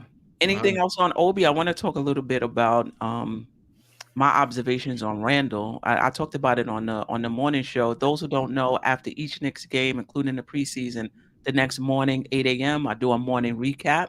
So check me out there, about 40 minutes, 45 minutes. I'm looking for a co-host, anybody who's interested.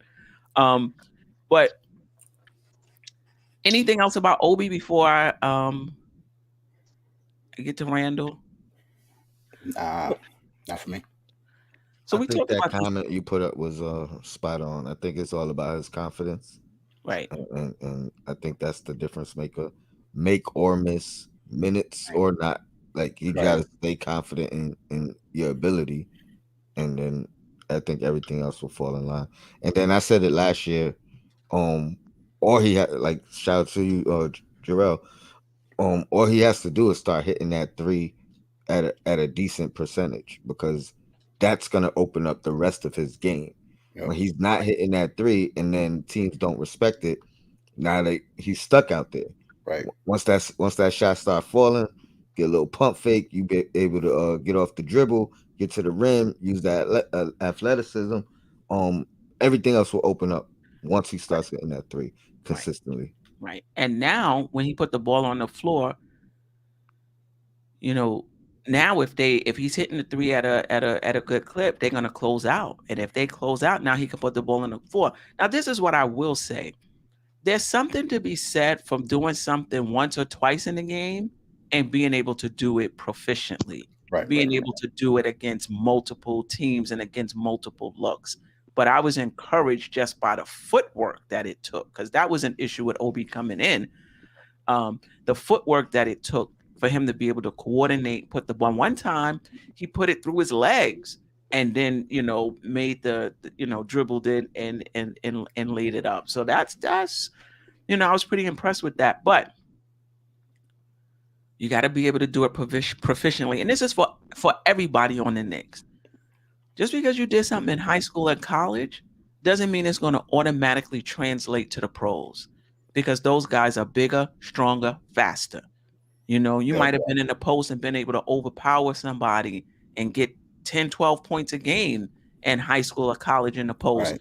You get to the NBA, you try to overpower somebody, and you Right. in the bleachers, because you're not getting, you getting And further and further from the basket with every bounce.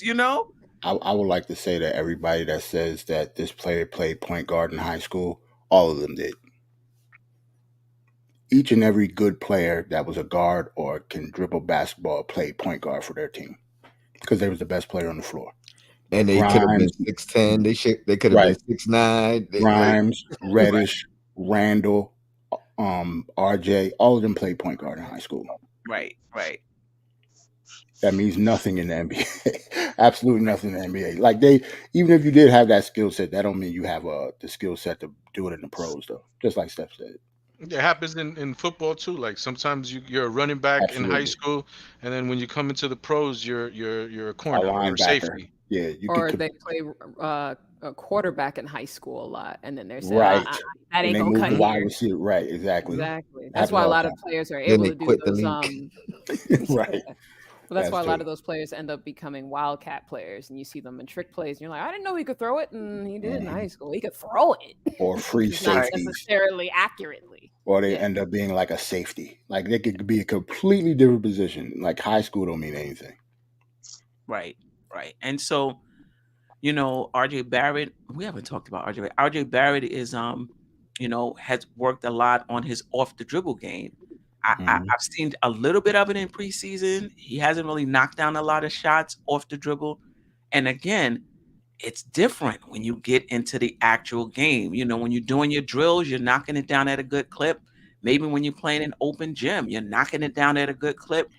Now you get into the NBA where defenses are focused and things of that sort. It's going to take a little time, you know, to get proficient at it. Anything else on Obi Toppin? I can't wait to see how he plays the rest of the preseason. See if he can keep building on what he has, keep stacking, good tape out there, and then we'll be able to make important decisions in the future. Last 10 games mindset. I was gonna say, I'm not gonna lie. I'm almost ready for the preseason to be over already. Yeah, I want the games to hurry we up got in 2 general. more games, and we play next Wednesday. I checked, and it's ridiculous. I don't like this whole week off. Move this along. And I don't like fake rotations. These ain't the rotations that like McBride ain't gonna play 20 plus minutes. Cam ain't gonna play 20 plus minutes. Like I'm ready for the season to start so we can actually see how everything is actually gonna be. Right. And then you want Tibbs to shave his beard off at the same time. I know. Please do.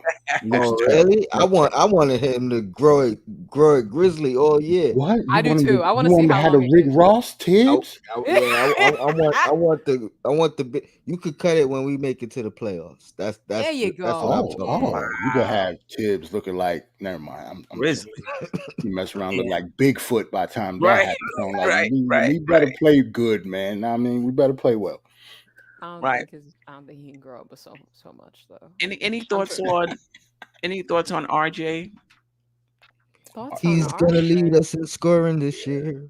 Say RJ. That sounds like a good song you were singing just then. In the beginning of all of this, in the beginning of the offseason, I said that at least when we signed him, I said that Brunson was going to be the only non-question mark on the team.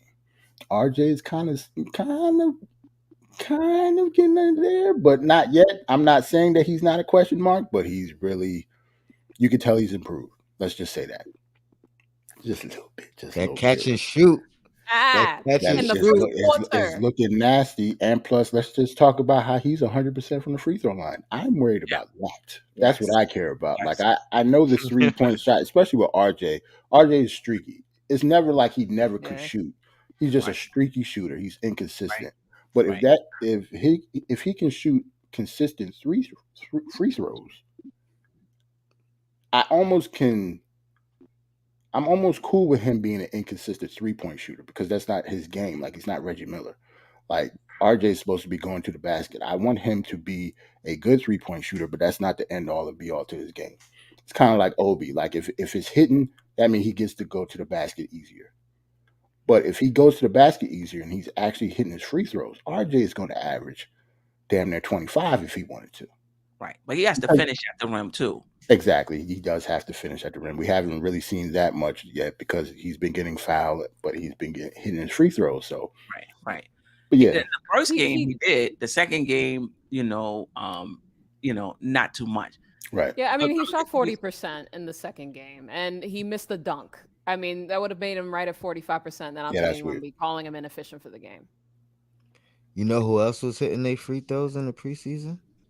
Mitchell Robinson. See, I knew that was coming. I knew you was going to say. I was just going to chill over here. Tone, don't be muting your mic after you say that. How many he took? I mean, he looked good. Only 2, but he hit both of them. Hey man, he made them. And Sims in practice looked good, hitting his free throws, taking and hitting his free throws as well, and his threes. See, I don't believe that. I've said it before, and I say it again. I have a lot of faith in this team as currently constructed, man. Like, I think that they have it. It just Cam is fine. Like, it's not a big deal for me. You know what I'm saying? But I'm always forth thinking. I always want to get value for whatever I have on my team and what I can get value for. But I've said it from the get-go, man. I think this team is a very strong team, especially now solidifying the point guard position. And we're seeing it on the court. Everybody's coming together. Everything is gelling together. We have so much a surplus of things where RJ Barrett is fine shooting that corner 3 now. Like it's not, he can score 15 points just off that.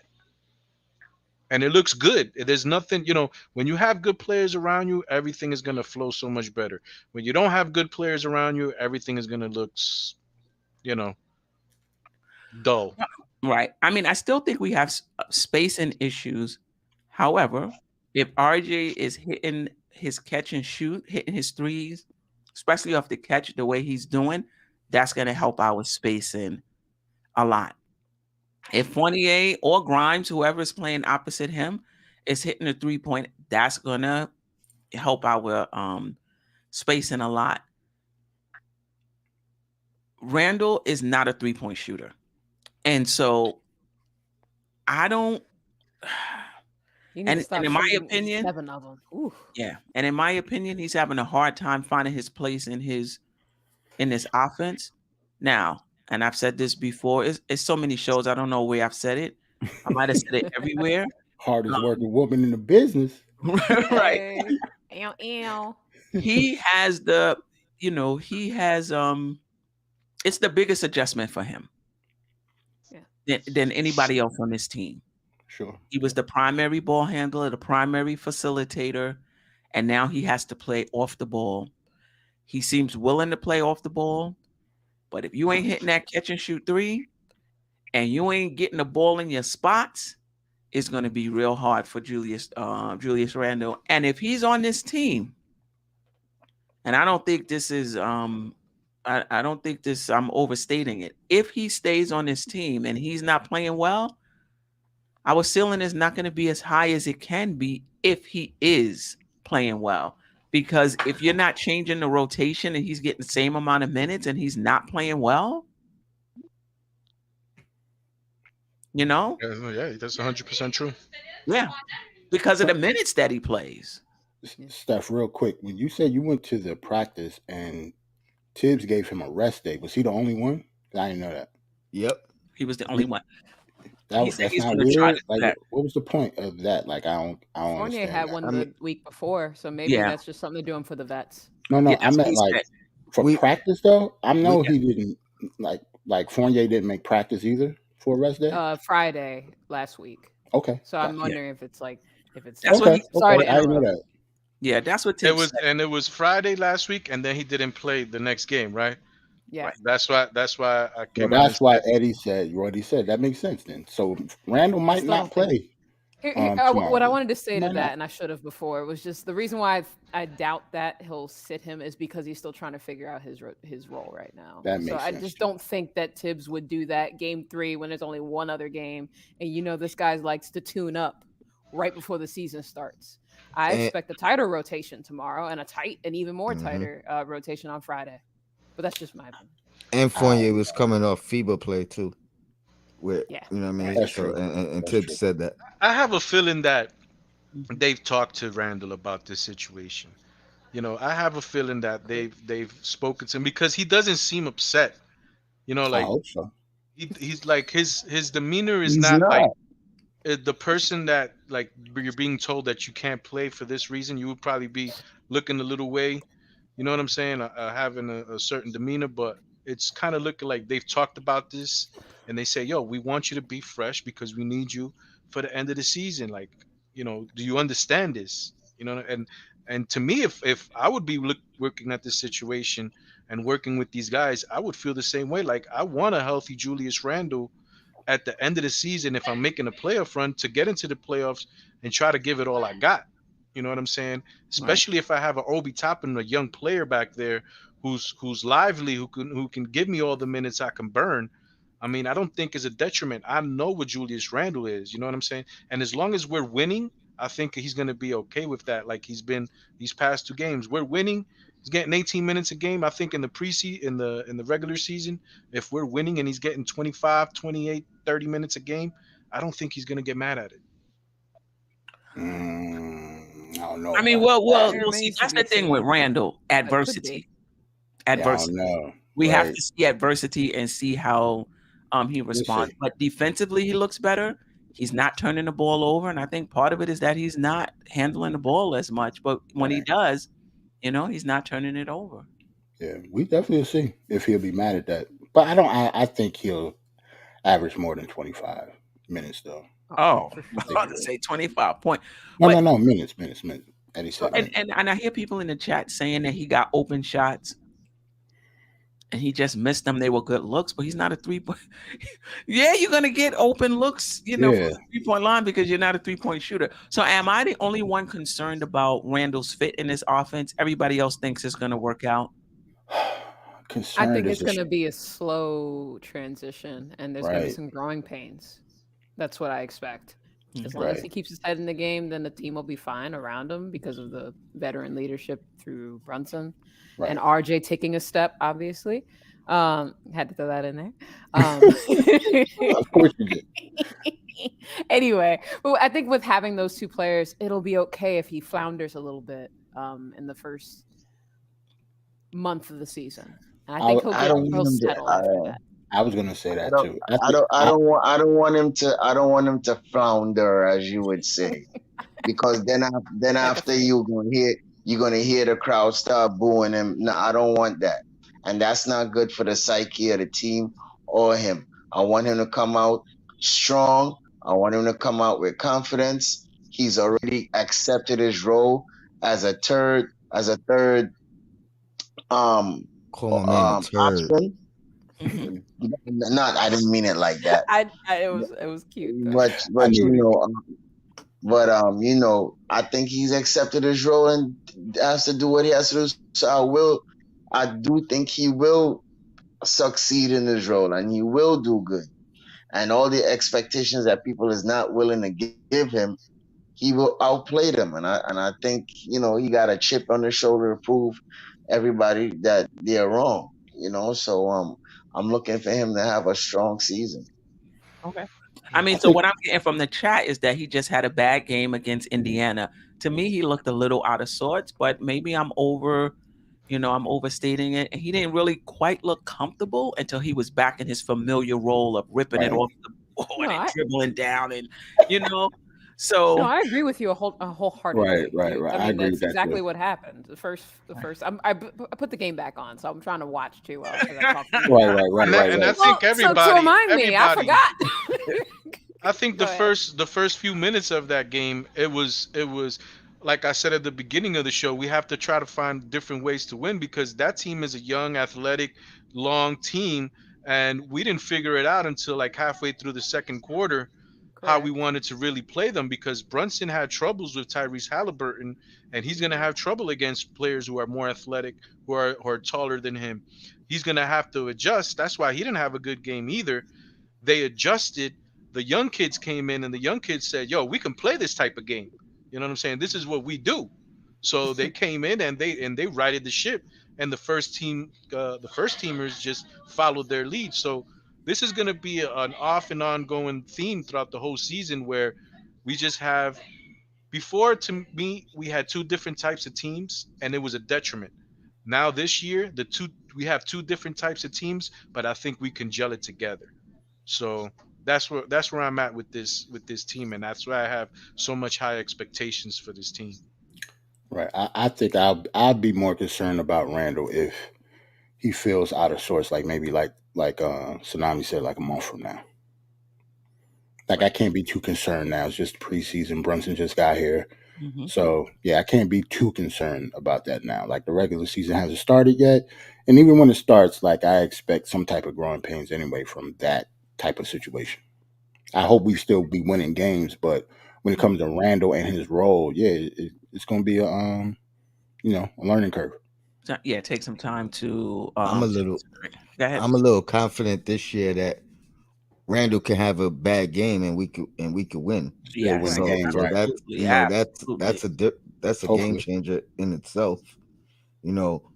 Everybody likes to refer back to the one game, and I'm not shooting him no bail because it was wrong. But the one game we won, and he walked off the court, wasn't celebrating and all that. But I don't think we see that this year. I think, and again, he picked even that somebody was up when they fell. even that was an outlier.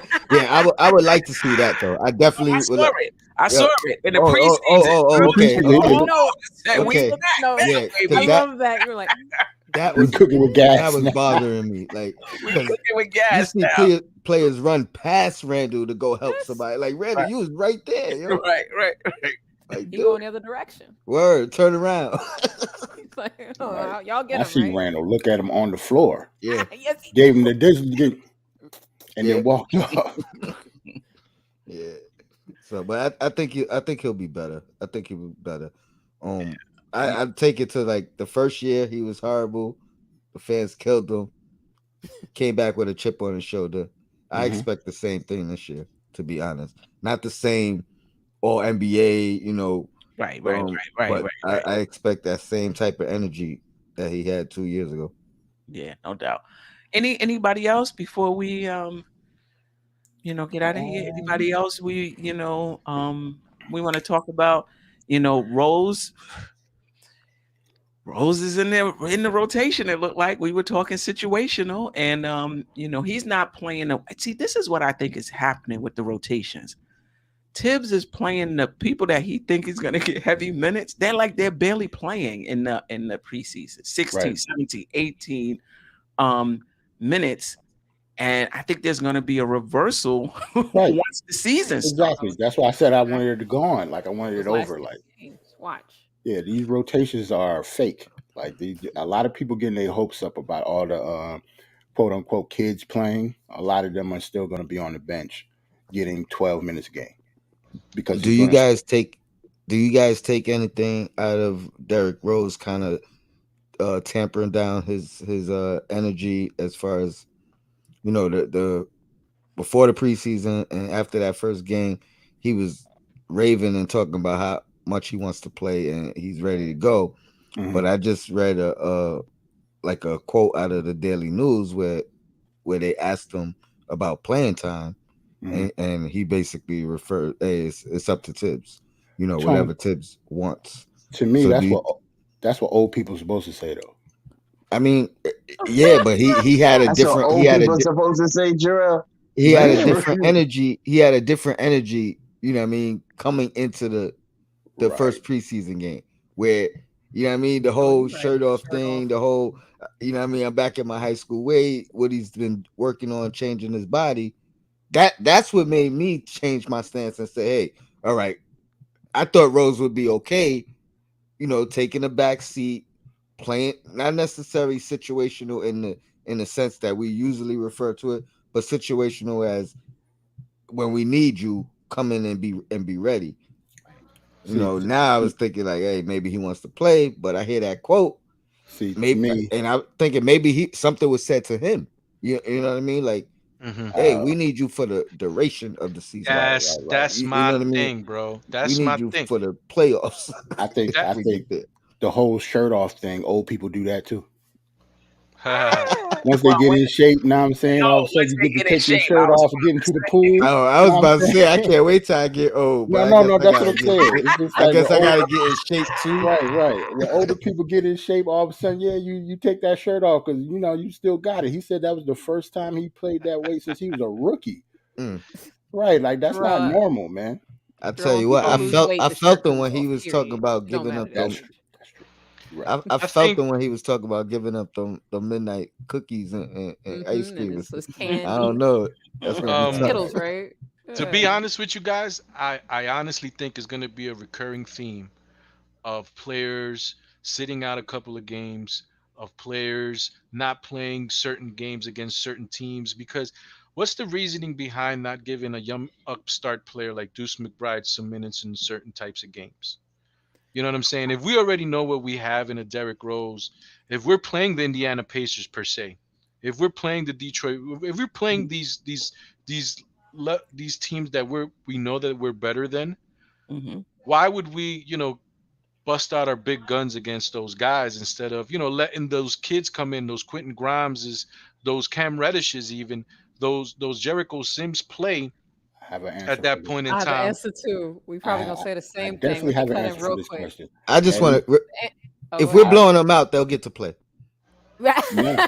That See, too. see, That I that's don't part of agree with the that. that's part of the whole that's part of the whole that's why when we're talking about minute distributions and this and that, I've always said it's a long season. Things happen during the season. People get hurt during the season. You get rested, and I think this is going to be the year where Tom Thibodeau has not he's not going to do the same things that he's done his whole tenure, which is play his players to the ground. He's gonna be like, okay, we need everybody. Like I have faith in everybody on this team, from the first player to the last player. You know what I'm saying? So there's no reason for me not to play these guys in certain points of the game, in blowouts, when we need a different type of energy out there. It's just gonna happen within the 82 game season. Eddie. I love what you're saying, Eddie. Right, I I agree with just you am not 100%. I do Not with not Tibbs though. think that Tibbs has completely reversed course from what he's Mm. done his entire career. Now, to your point, we've seen changes so far. So maybe it's happening. But I don't think Ti- he's there yet. He didn't even want to do Tibbs, that with Kemba when we had Kemba with all no, these injury issues. He was forced in I January and then all the other, and then but we just but didn't see it at Tsunami all. Tibbs also said that how he's working with the third team. So just in case if anybody was to get injured, that they're ready to go. So Right. I do believe that those guys is going to be ready when they're called upon on. So I do believe he's going to have trust in the whole roster from 10 to 15. I Because But if agree what with does he's you that to the mean? extent Does if that of mean you can he's still they're prepare your playing? third. I was just gonna he's say you not can playing prepare your 15 games. third string team to be ready in case of injuries because we have some injury prone players. To everyone else's point, Right. he always has been stay ready. You'll get your Right. chance. That's been he said it last year. To Grimes and them, and he wanted Grimes and Deuce to be ready because then everybody had COVID, and then they got some minutes, and he was forced into it. Right. Again, I'm not bashing Tibbs. I'm just saying what we've seen. Right, So if we see something different, yo, I'm hype. I would love to right, see it. right. Let's Exactly. do it. Let's have a Much as 12-man rotation. But I'm here listen, for it. But we we want we're trying not to to having no 12-man rotation though. no, and listen, we trying to win basketball games, win. Right. and that means guys have to get in a rhythm. When you don't know Hmm. where your minutes are coming from, when you sit down and you don't know if you're going to get back in the game because today we're playing 12 people.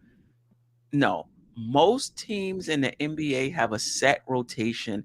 And Right. when I say set, it's not just set in terms of the players they play in that rotation, it's set as into when those players will come in the game and out of the game. And that helps the player as well. You Yeah, know, but I to also get, think Mhm. I think the blowouts will That's change that. different. That's You know different. what I mean? That's Because different. now We're you not don't talking want to about risk injury. You know what I See, mean? You don't want to overplay guys when the game's already decided.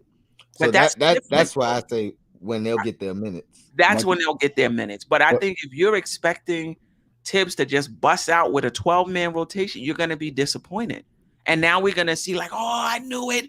I knew he was going to revert back. right, I'm telling you, it's going to be a 10-man rotation. Randall is going to know exactly when he comes in and out. right. Obi is going to know exactly when he comes in and out. Everybody's going to know that. Now, there will be exceptions, blowouts. Somebody is playing well, so you keep him in and let him cook a little bit.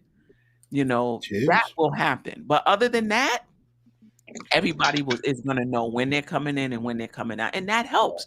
If you've played sports, if you play basketball, it helps to know this is when I'm going to come in, this is when I'm coming out. So you can get your own rhythm as well. Much as I would love what Eddie said to come true, I don't think it's going to happen at all. I think the rotations that we've been seeing now is fool's gold.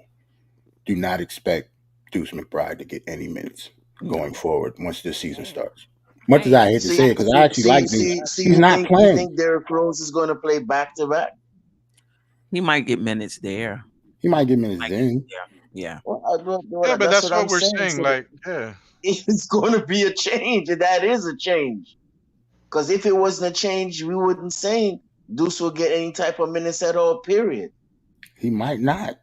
I'm saying if that might, he might. If He might. Derrick Rose is back to back, he still might not play. That might just Still be might normal. not. I think right? it'll And be. then I think it'll be. I think I'm trying to find a better word to say it, but Like I I think think it that would beard be. got everybody thinking Tibbs gonna change stuff. It I looked. don't think it'll be the quaffed smart. on my TV. I don't think it would be smart not to play a certain guy in a certain moment of the game, certain minutes. You know what I'm saying? Like I think there's points and times in the game because we have like one of the deepest teams in the NBA. We probably don't have like the all-star player that every other team has, but what I will say is that we have maybe the deepest team in the NBA, which is you know that has merit to it. That has weight to it. And if you're not utilizing that, then there's a detriment to the team. If you're not utilizing all the power that you have on your team, then you're having a problem. And these things have been talked about. I'm 100% sure that these things have been talked about during the offseason. In practices, we see Obi Toppin getting run with the first unit. We see other team Quentin Grimes getting run with the first unit. So, these things, I'm not saying that this guy's going to change or anything. Like, we already know who he is, but he's also not a dummy. And if he has a way to get Obi Toppin on the floor for more minutes, Jericho Sims, Deuce McBride, I don't see why he wouldn't do it. Because He this do is it the last thing. year. Hey, they gonna get minutes in the G League. But because there's a trade-off though. I don't know if okay. There's a trade-off though. Because if you're going to get Sims minutes, then that's less minutes for somebody else. Right. You know what I He mean? ain't playing at all. And part of being a good team is building that camaraderie, knowing these are the guys that I come in with, and now you have a flow going from game to game to game. It's a trade-off, between, well, we're going to just throw this guy in here today, and maybe he didn't play in 4 games. You know what I mean? That could throw things off. So it's a trade-off. The only reason Obi was in a blue jersey was because Randle didn't practice. In that game. Both Fournier and both Fournier and Grimes were in a blue jersey, and maybe that means that they're battling it out for that starting unit. Everybody else, it was solidified. Green jerseys for the situational players. Like it was clear. It was just clear from and it wasn't even like, sometimes you practice like, you're gonna start with the blue team, and then you're gonna switch pennies, and then you're gonna be with the white team. Nah. And Cam did not have a green jersey, by the way. I just want to let y'all know that. Nah. I took note of that. This is your team, That's and funny. this is the team you're gonna be rocking with for the rest of the season, unless there's an injury. So you can even see it in practice. So we'll see. We will see. I think what we're seeing is just about him getting good looks at people, him really wanting to rest the starters. Hopefully he'll loosen up a little bit in garbage time. Even in garbage time, our starters play until like 2 minutes left. RJ got hurt last year in garbage time. He Wait, hurt his Denver. ankle playing Yes, he did. garbage time. Can I shoot Tibbs some bail though? Hmm. We lost some games in what was supposed to be garbage time, where the second unit lost the lead, and it happened one game in particular, and ever since that game, he was riding with the guys he trusts. One little mistake, it could be a 15-point lead, it get to 10 or 12. No, I'm not even playing around no more. It could be 2 minutes left. I'm not playing. You know what I mean? We closing this game out. So I think Tiz tried that early, and it didn't work. And then later in the year, he actually let the young guys close out some games that they earned. You know what I mean? They came back, they fought back, took a lead, and he's no, I'm rocking with them. They deserve it. The starters didn't do it. Y'all did it. So I think he'll adjust. It took him like 20 games to give him an opportunity again. But yeah, I get what Eddie C is talking about. It's the trade-off between having that versatility to bring people in for spot minutes, Oh yeah, and having the camaraderie or the consistency of players playing with the same players over and over again, so that they get a good feel for each other, and that's the balance. especially the Brunson here now, so that changes everything. Tibbs is gonna play that starting five a lot. See, that's what I'm worried about though. If Brunson comes here, right, and he has to play so much minutes because he has to do this and do that, he's gonna get injured. Really? He That's hasn't been. yeah. He's not injury prone. He's not injury prone, but if he has to come in and he has to play 40 minutes, 38 minutes a game. Nah, he's not gonna play that much. He's been playing. They're gonna play So, I think you're stretching a little 34 minutes. But that's what I'm saying. I already saw it in the preseason. There was a couple of bang plays where he was already nicked up a little bit. You know what I'm saying? So I'm okay with giving minutes to a Deuce McBride or giving minutes to Derrick Rose or giving minutes to Emmanuel Quickly at the one. I'm okay with that. It doesn't have to be Deuce McBride. You know what I'm saying? Give IQ some minutes at the one. You know what I mean? I'm okay with stretching out the minutes per game throughout the season. So at the end of the year, if I'm in the playoffs, I have these guys fresh. And that's the message I would try to give to Julius Randle, to Derrick Rose, to RJ Barrett. Like, I don't need you for the whole. We have 20 guys out here that come out and play for real. For real. Well, Eddie, But there's different talent levels, though. That's what I think. That's why I think they brought back Rose too. Go ahead, Queen. Sorry. No, I was just gonna say it's different talent level. Like, everybody on the team is not on the same talent level. You're not gonna take Brunson out and put in IQ and think the team is gonna run the same. Or I'm gonna take out this guy and put in this guy because everybody is the same. Your better players, I get it. We may not have stars, but your better players have to get the best minutes, the most minutes, if you want to win the game, right? And those that are behind them on the second team has to get less minutes. That's just the way it is. I expect all of our starters besides Fournier and Mitch to play 30 plus minutes, maybe 32 plus. And they will even play like high 20s. Like, they're going to play a lot. That's what starters usually do. But that's different. That's different. 30 minutes a game is different. They were playing 35, 38 minutes. They weren't playing that much. They were playing like 33, 34 minutes. RJ and Randall was playing 33, 35. 33, 34 minutes a game. Yeah, it wasn't 38, 40. No, they wasn't playing. Fournier barely got fourth quarter minutes at all. IQ was getting those. So I don't know, 30 to 32 minutes for Brunson to me is fine. Right. But that's why I also think that's why we have a deep team. So Tibbs don't run them into the ground. That's why we kept the Derrick Rose. That's why we elevated quickly. You know what I mean? That's why, we looking to see what Deuce may have, just in case we need Derrick Rose on play back to back. So he'll be ready. So I don't think necessarily that we're gonna run Brunson into the ground. We got players to for when he come out that will do the same thing, control the game, be the floor general on the floor, and put people in their spots. So I mean, Edison, I don't really disagree. I mean, I kind of disagree when you said that he's gonna get injured. The game.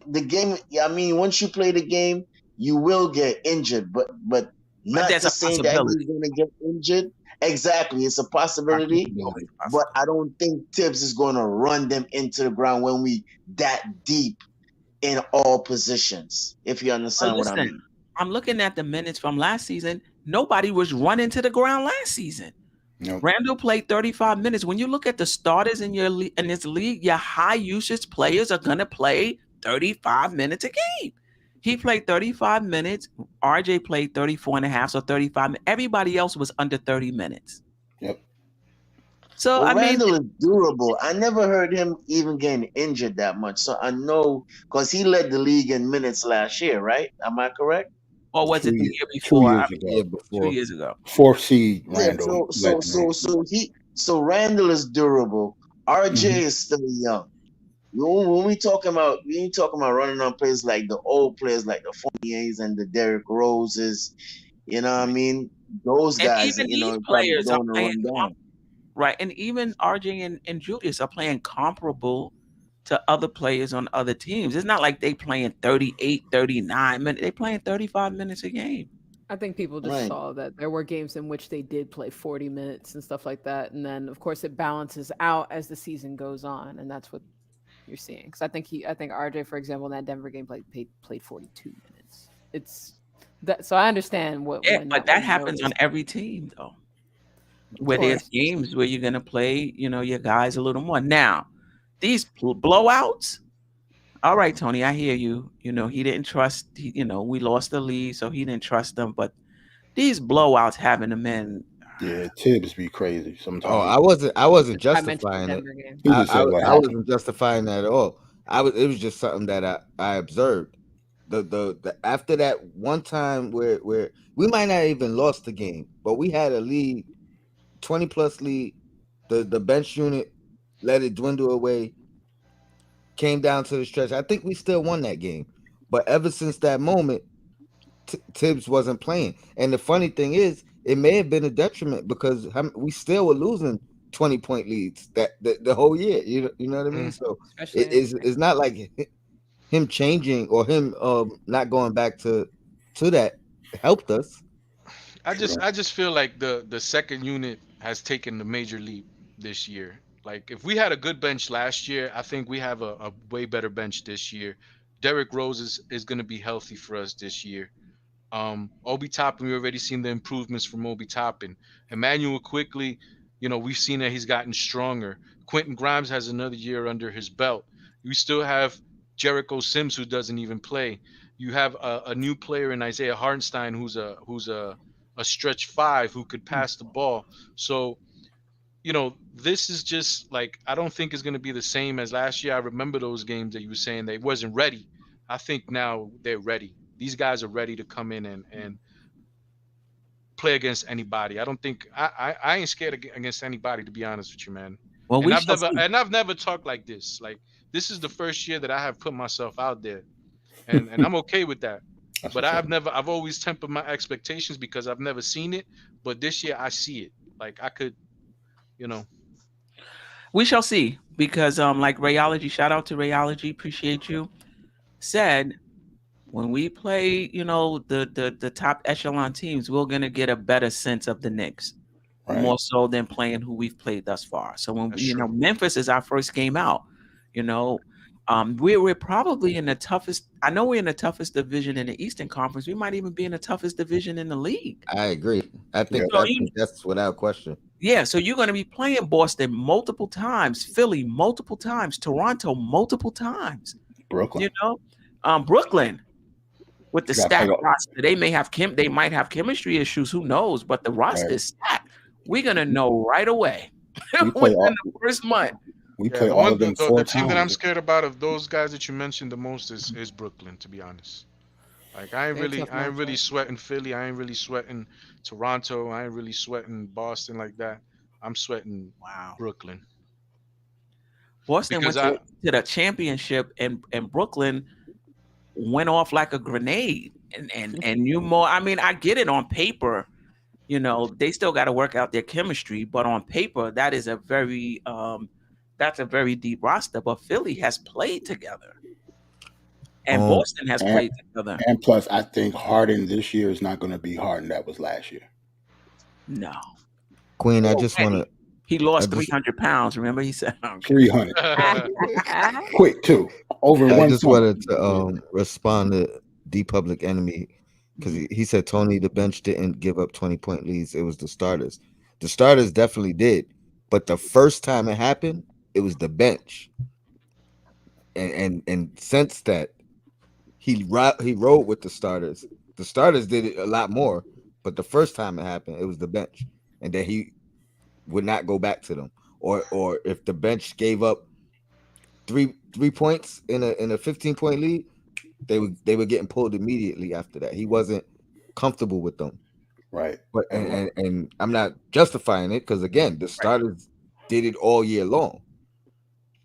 Right. Because at one point, like the starters, I don't know, at one point we had like the worst starting 5 statistically in the league at one point. Mm-hmm. Like that last February was disgusting. And the whole time I was Yeah. like, yo, Tibbs, come on, yo, you wilding. Like, what are you doing? Like, he refused to take him out. That was because of what Tone said. Because that one time, the bench gave up that lead. So all of a sudden, Tom Thibodeau was like, all right, that won't happen again. Yeah. And he made sure it didn't happen again. Right. When will you, how many games, and it could be different for each person, and this is for the chat as well. How many games is it going to take for you to know who this Knicks team is? Where who's Mark at? 20. 20 I say 20 20. I say 20. Who's Mark? 20. I mean, I like 20. I don't think, you can still grow after that. Yeah. True, but we'll have a 20 games, we should know our floor. Let's say that. Right. 20 games, we should know our floor. You're right. We may not know our ceiling, but we should have a good sense of our floor. Salute to Ray. Rayology said Christmas. That makes sense too. Christmas. Yeah, Okay. I think Reality said we gonna be 9-27 in Christmas. I still got receipts, reality. 13. I think after the 10th game, we'll really know, because we would have already faced the Grizzlies, we would have faced Milwaukee, we would have faced Cleveland Cavaliers, Atlanta Hawks, 76ers, the Boston Celtics, and the 10th game will be Brooklyn. God. So That's by the 10th first game, 10 games of the season? Steph, you got within the first 10 10 games of the season, within the first 10 games of the season, we'll know where we're at. Well, what if we'll know what we need to work on. We'll have a sense, because you can still get better after that.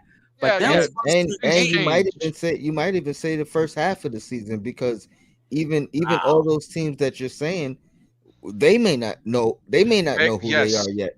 That is 100%. That's 100% true.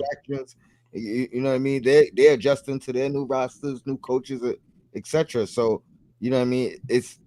It could flip flop in the second half. Because think about the Boston game. Boston struggled the first half of the season, and then they were able to get it together. But yeah, that's a really tough first 10 games. It's not just the first 10 games. It's the season. Like all those teams that we said we got to play them 4 times each. Boston, Atlanta, Brooklyn, Toronto, we got to play them a lot. Like we're going to be playing them like every other night is going to be a problem. It's going to be a good team. Rayology said 15 and 25 at best. So he gave us 2 extra games. That's why the depth is going to be very important. All right, and that's part of the reason why. Show and say 5 and 15. Boy, I call me Nancy.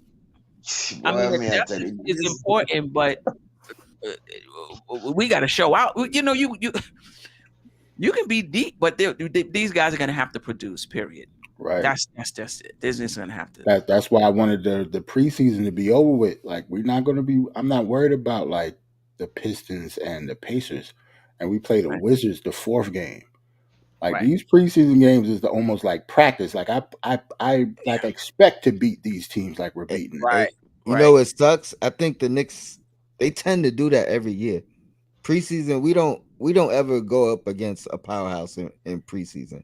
Maybe a couple years ago, we might have had Boston 2 games a couple years ago, maybe like 3 years ago.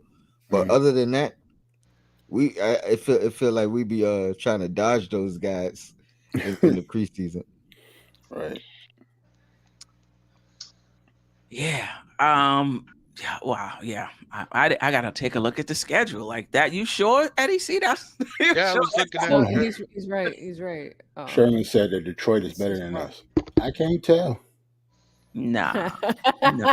No. Beat the hell out of them in the first preseason game. How are they better than us? But you know what? This guy. That first game against Memphis, I'm looking forward to it. I am too. That's the test. I'm waiting for that. That's a test right off the bat. RJ going for 30. Let's go. Yes, 40, he is. 40. Yeah, I think I don't know. Say 40, Tom. Say 40. 40. Thanks. 40. First half. 40. Yeah. In the first half, relax. So that was you always got Memphis is a 7-point favorite in that game. I'm playing. I do not think 7 points. It's a 7-point favorite in that game. Oh, so we winning by 14. Right. I I'm like about I to like say. I like the Knicks, especially going on the road in the first game. Like I kind of like that, I but see. We played them that's close just me. last Like year, y'all. Memphis, we did really well against them. We I just mean, didn't. We just couldn't finish. I'm always gonna say we have a good shot because I predicted that we're gonna be at least 49 to 50 win team this year, man, and Brunson is gonna be an all star. Eddie, I think you moved it up again, and I like the number. So I I No, think thought you I you'd be said did like, I too. "Oh, said I said 49, and then somebody said 50, and I said I'll go as high as 50. Okay. oh, Okay. okay, Okay. my bad. Why we Hey, play the, I got us I with like 2 it. I All-Stars like this it. year. I'm not why gonna we say play it the Pacers twice? That's what I want to know. in the Why are we preseason. playing the Pacers twice in the preseason? I don't know. I thought it was wild as hell. What is the logic Laziness in in their that? scheduling. They That's crazy. wanted Obi Toppin to shut up the Oh, critics and oh, say that's what stop it is. asking why we ain't take Halliburton. So I think that's what that's about. That's how he played, though. He played like he was tired of hearing that crap. Right. Makes sense. Go ahead, Makes Obi. sense. Do it again. Wow.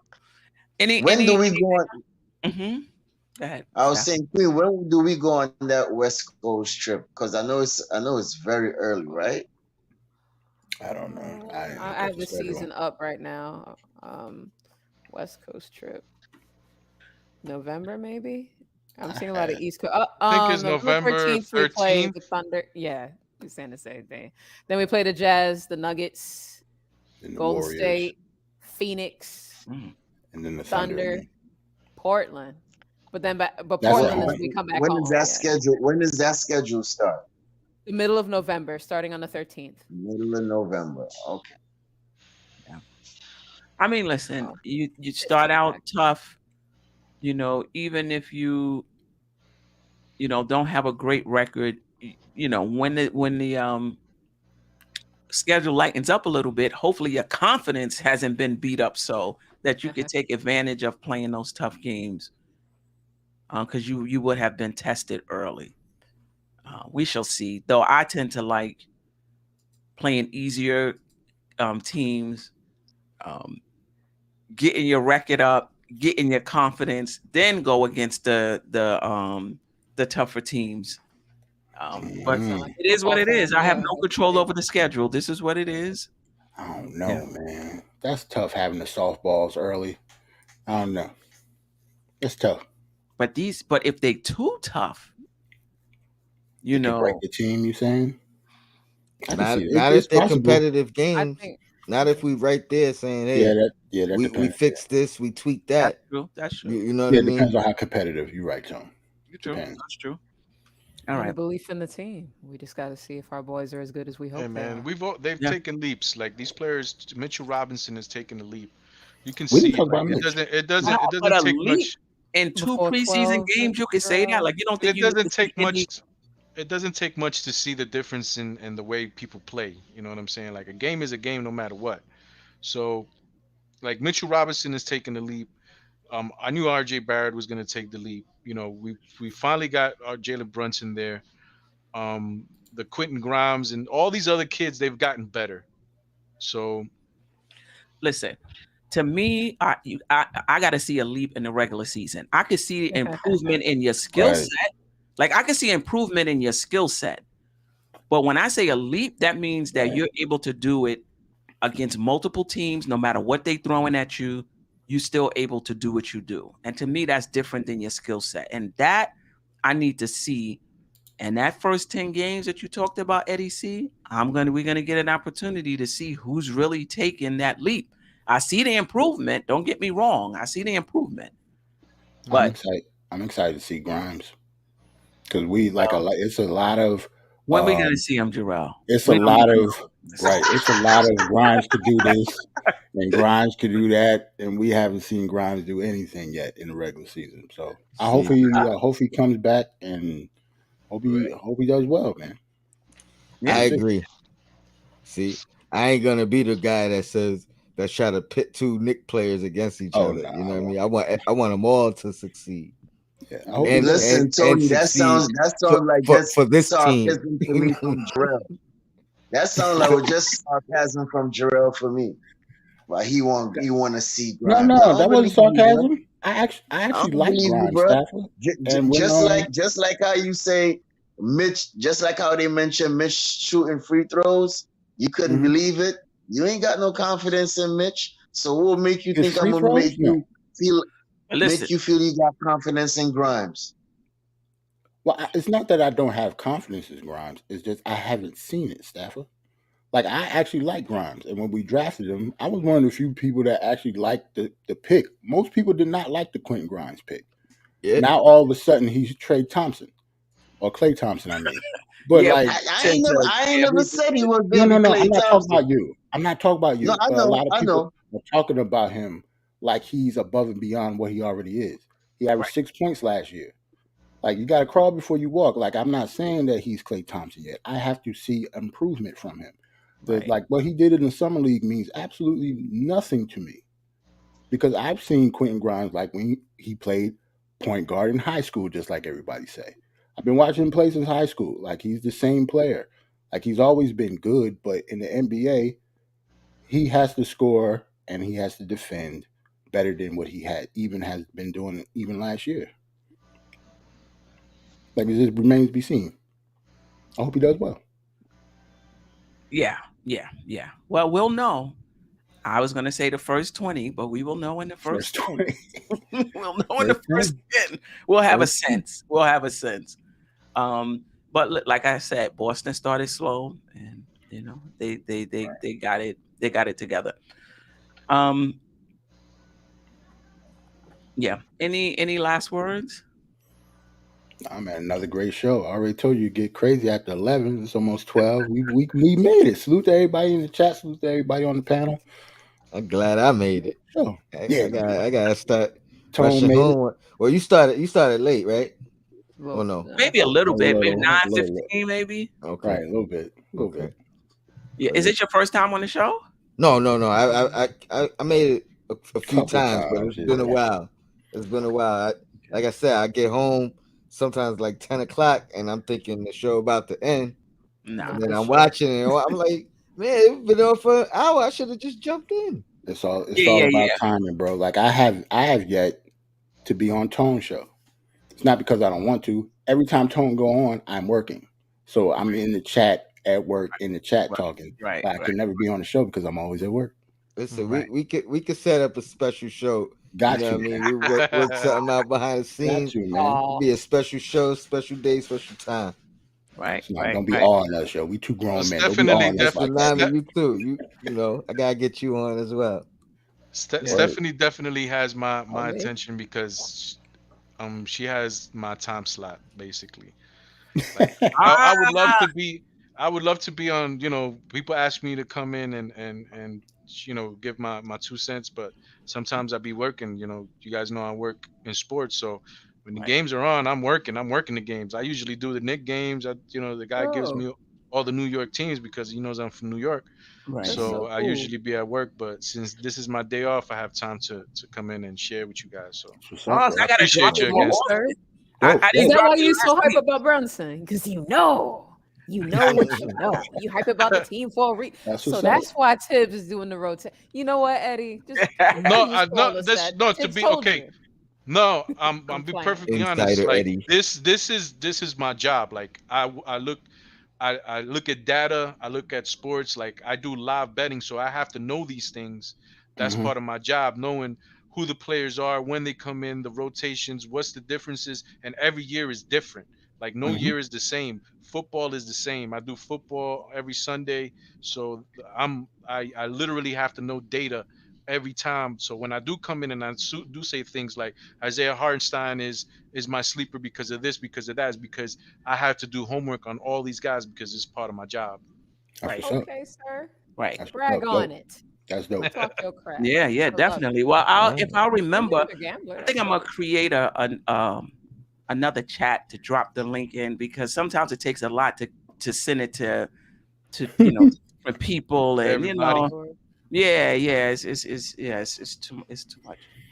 Hey, Eddie, if you ever want to send me some insider information, I'm telling you guys, I ain't afraid of the Memphis Grizzlies at +7, New York Knicks +7.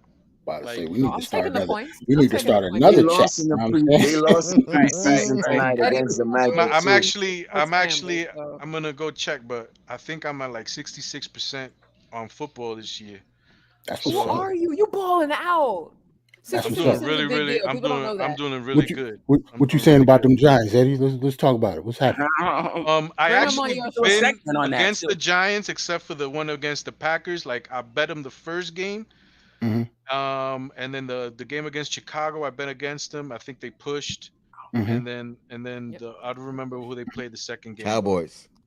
Yeah, like It's the only I LA had the guy. Cowboys. I had the Cowboys. Okay, makes sense. Hey, This Tsunami. week I didn't have a good. This week I did not have a good week though, to be honest. Okay. Hey, Tsunami. We had some grilled mahi this Sunday, huh? Yes, we did. Some sushi. Y'all did pretty well. Dolphins. Y'all did pretty well. It was beautiful. Hey, some grilled mahi, boy. I'm telling you, boy. We took that out was Bridgewater. 40 You know what I burgers, mean? sir. 40 burgers. Yeah, we grilled them real good. Real good. Anyway, the Giants won 2. I say, what's better than 3-2? Y'all wildin'. Holla at the Giants. What did I talk about? Steph, they get one game over 500 and they start wilding. What y'all talking like? Whatever. You win against you win against the Packers and you think you the shiznai. Whatever. Yes. Whatever. 4-1. 4-1. I'll be honest though, if the Giants have to play the Jets, I think the Jets will take. Don't do that. Don't do that, Eddie. Let's. All right, Steph. That's the end of the show. We are about to get out of here. Listen, if you haven't already, please subscribe to Jerrell's show. I know I put it in the chat earlier. I'm gonna drop it now. I don't have time to write it. You got to get to 100 subscribers before you can customize your link. So this one I'm putting in is for Jerrell. So thank you. Help me get there, guys, so I can Die Hard Giants Live. That's Die Hard Giants Live. If you're a Giants fan, he goes on from starting at halftime of every Giants game. Yep. And I am about to put in Tsunami Speaks. And I do a preview for the Jets every week and a post game for the Jets every week, and at least one Knicks video a week. I might go to 2. It depends on how work goes, guys, because work is trying to do they're not trying to let me be great. Right. I will put it like that. Right. And then that's Tony Crow. And then obviously, if you haven't already, please subscribe to this channel, Dope Soul Sports Talk, Dope Soul Knicks Talk, and the merchandise is out. If you're interested in merch, that link is in the chat as well. Excuse me, in the description. And we'll be on next Tuesday with our preview show, I believe it is. And then that first Thursday in November, we'll be moving to Thursdays. That'll be November 3rd, but we'll keep you updated. Anything else anybody wants to talk about? Have anything coming up before we sign off? Nah, I'm good. And I just want to say thank you. Yep, I just want to say thank you again, Stephanie, for inviting me to the show, like always. Thank you guys in the chat, Tsunami, Jerrell, Tony Crow, Stephaddon. You guys knows what's up, man. It's just hopefully we'll have a great year and we'll have a lot to cheer for this year. So appreciate you guys. Appreciate the chat as well for rocking with us. 125 in the chat. Hit the like button on your way out. That definitely helps the channel. Those who are listening later, comment, share. That also helps the channel. Helps the channel as well. We are out of here. Sister, you one of a kind. Yes. Sister, it's time you That's shine. Don't Where you at? Where you at?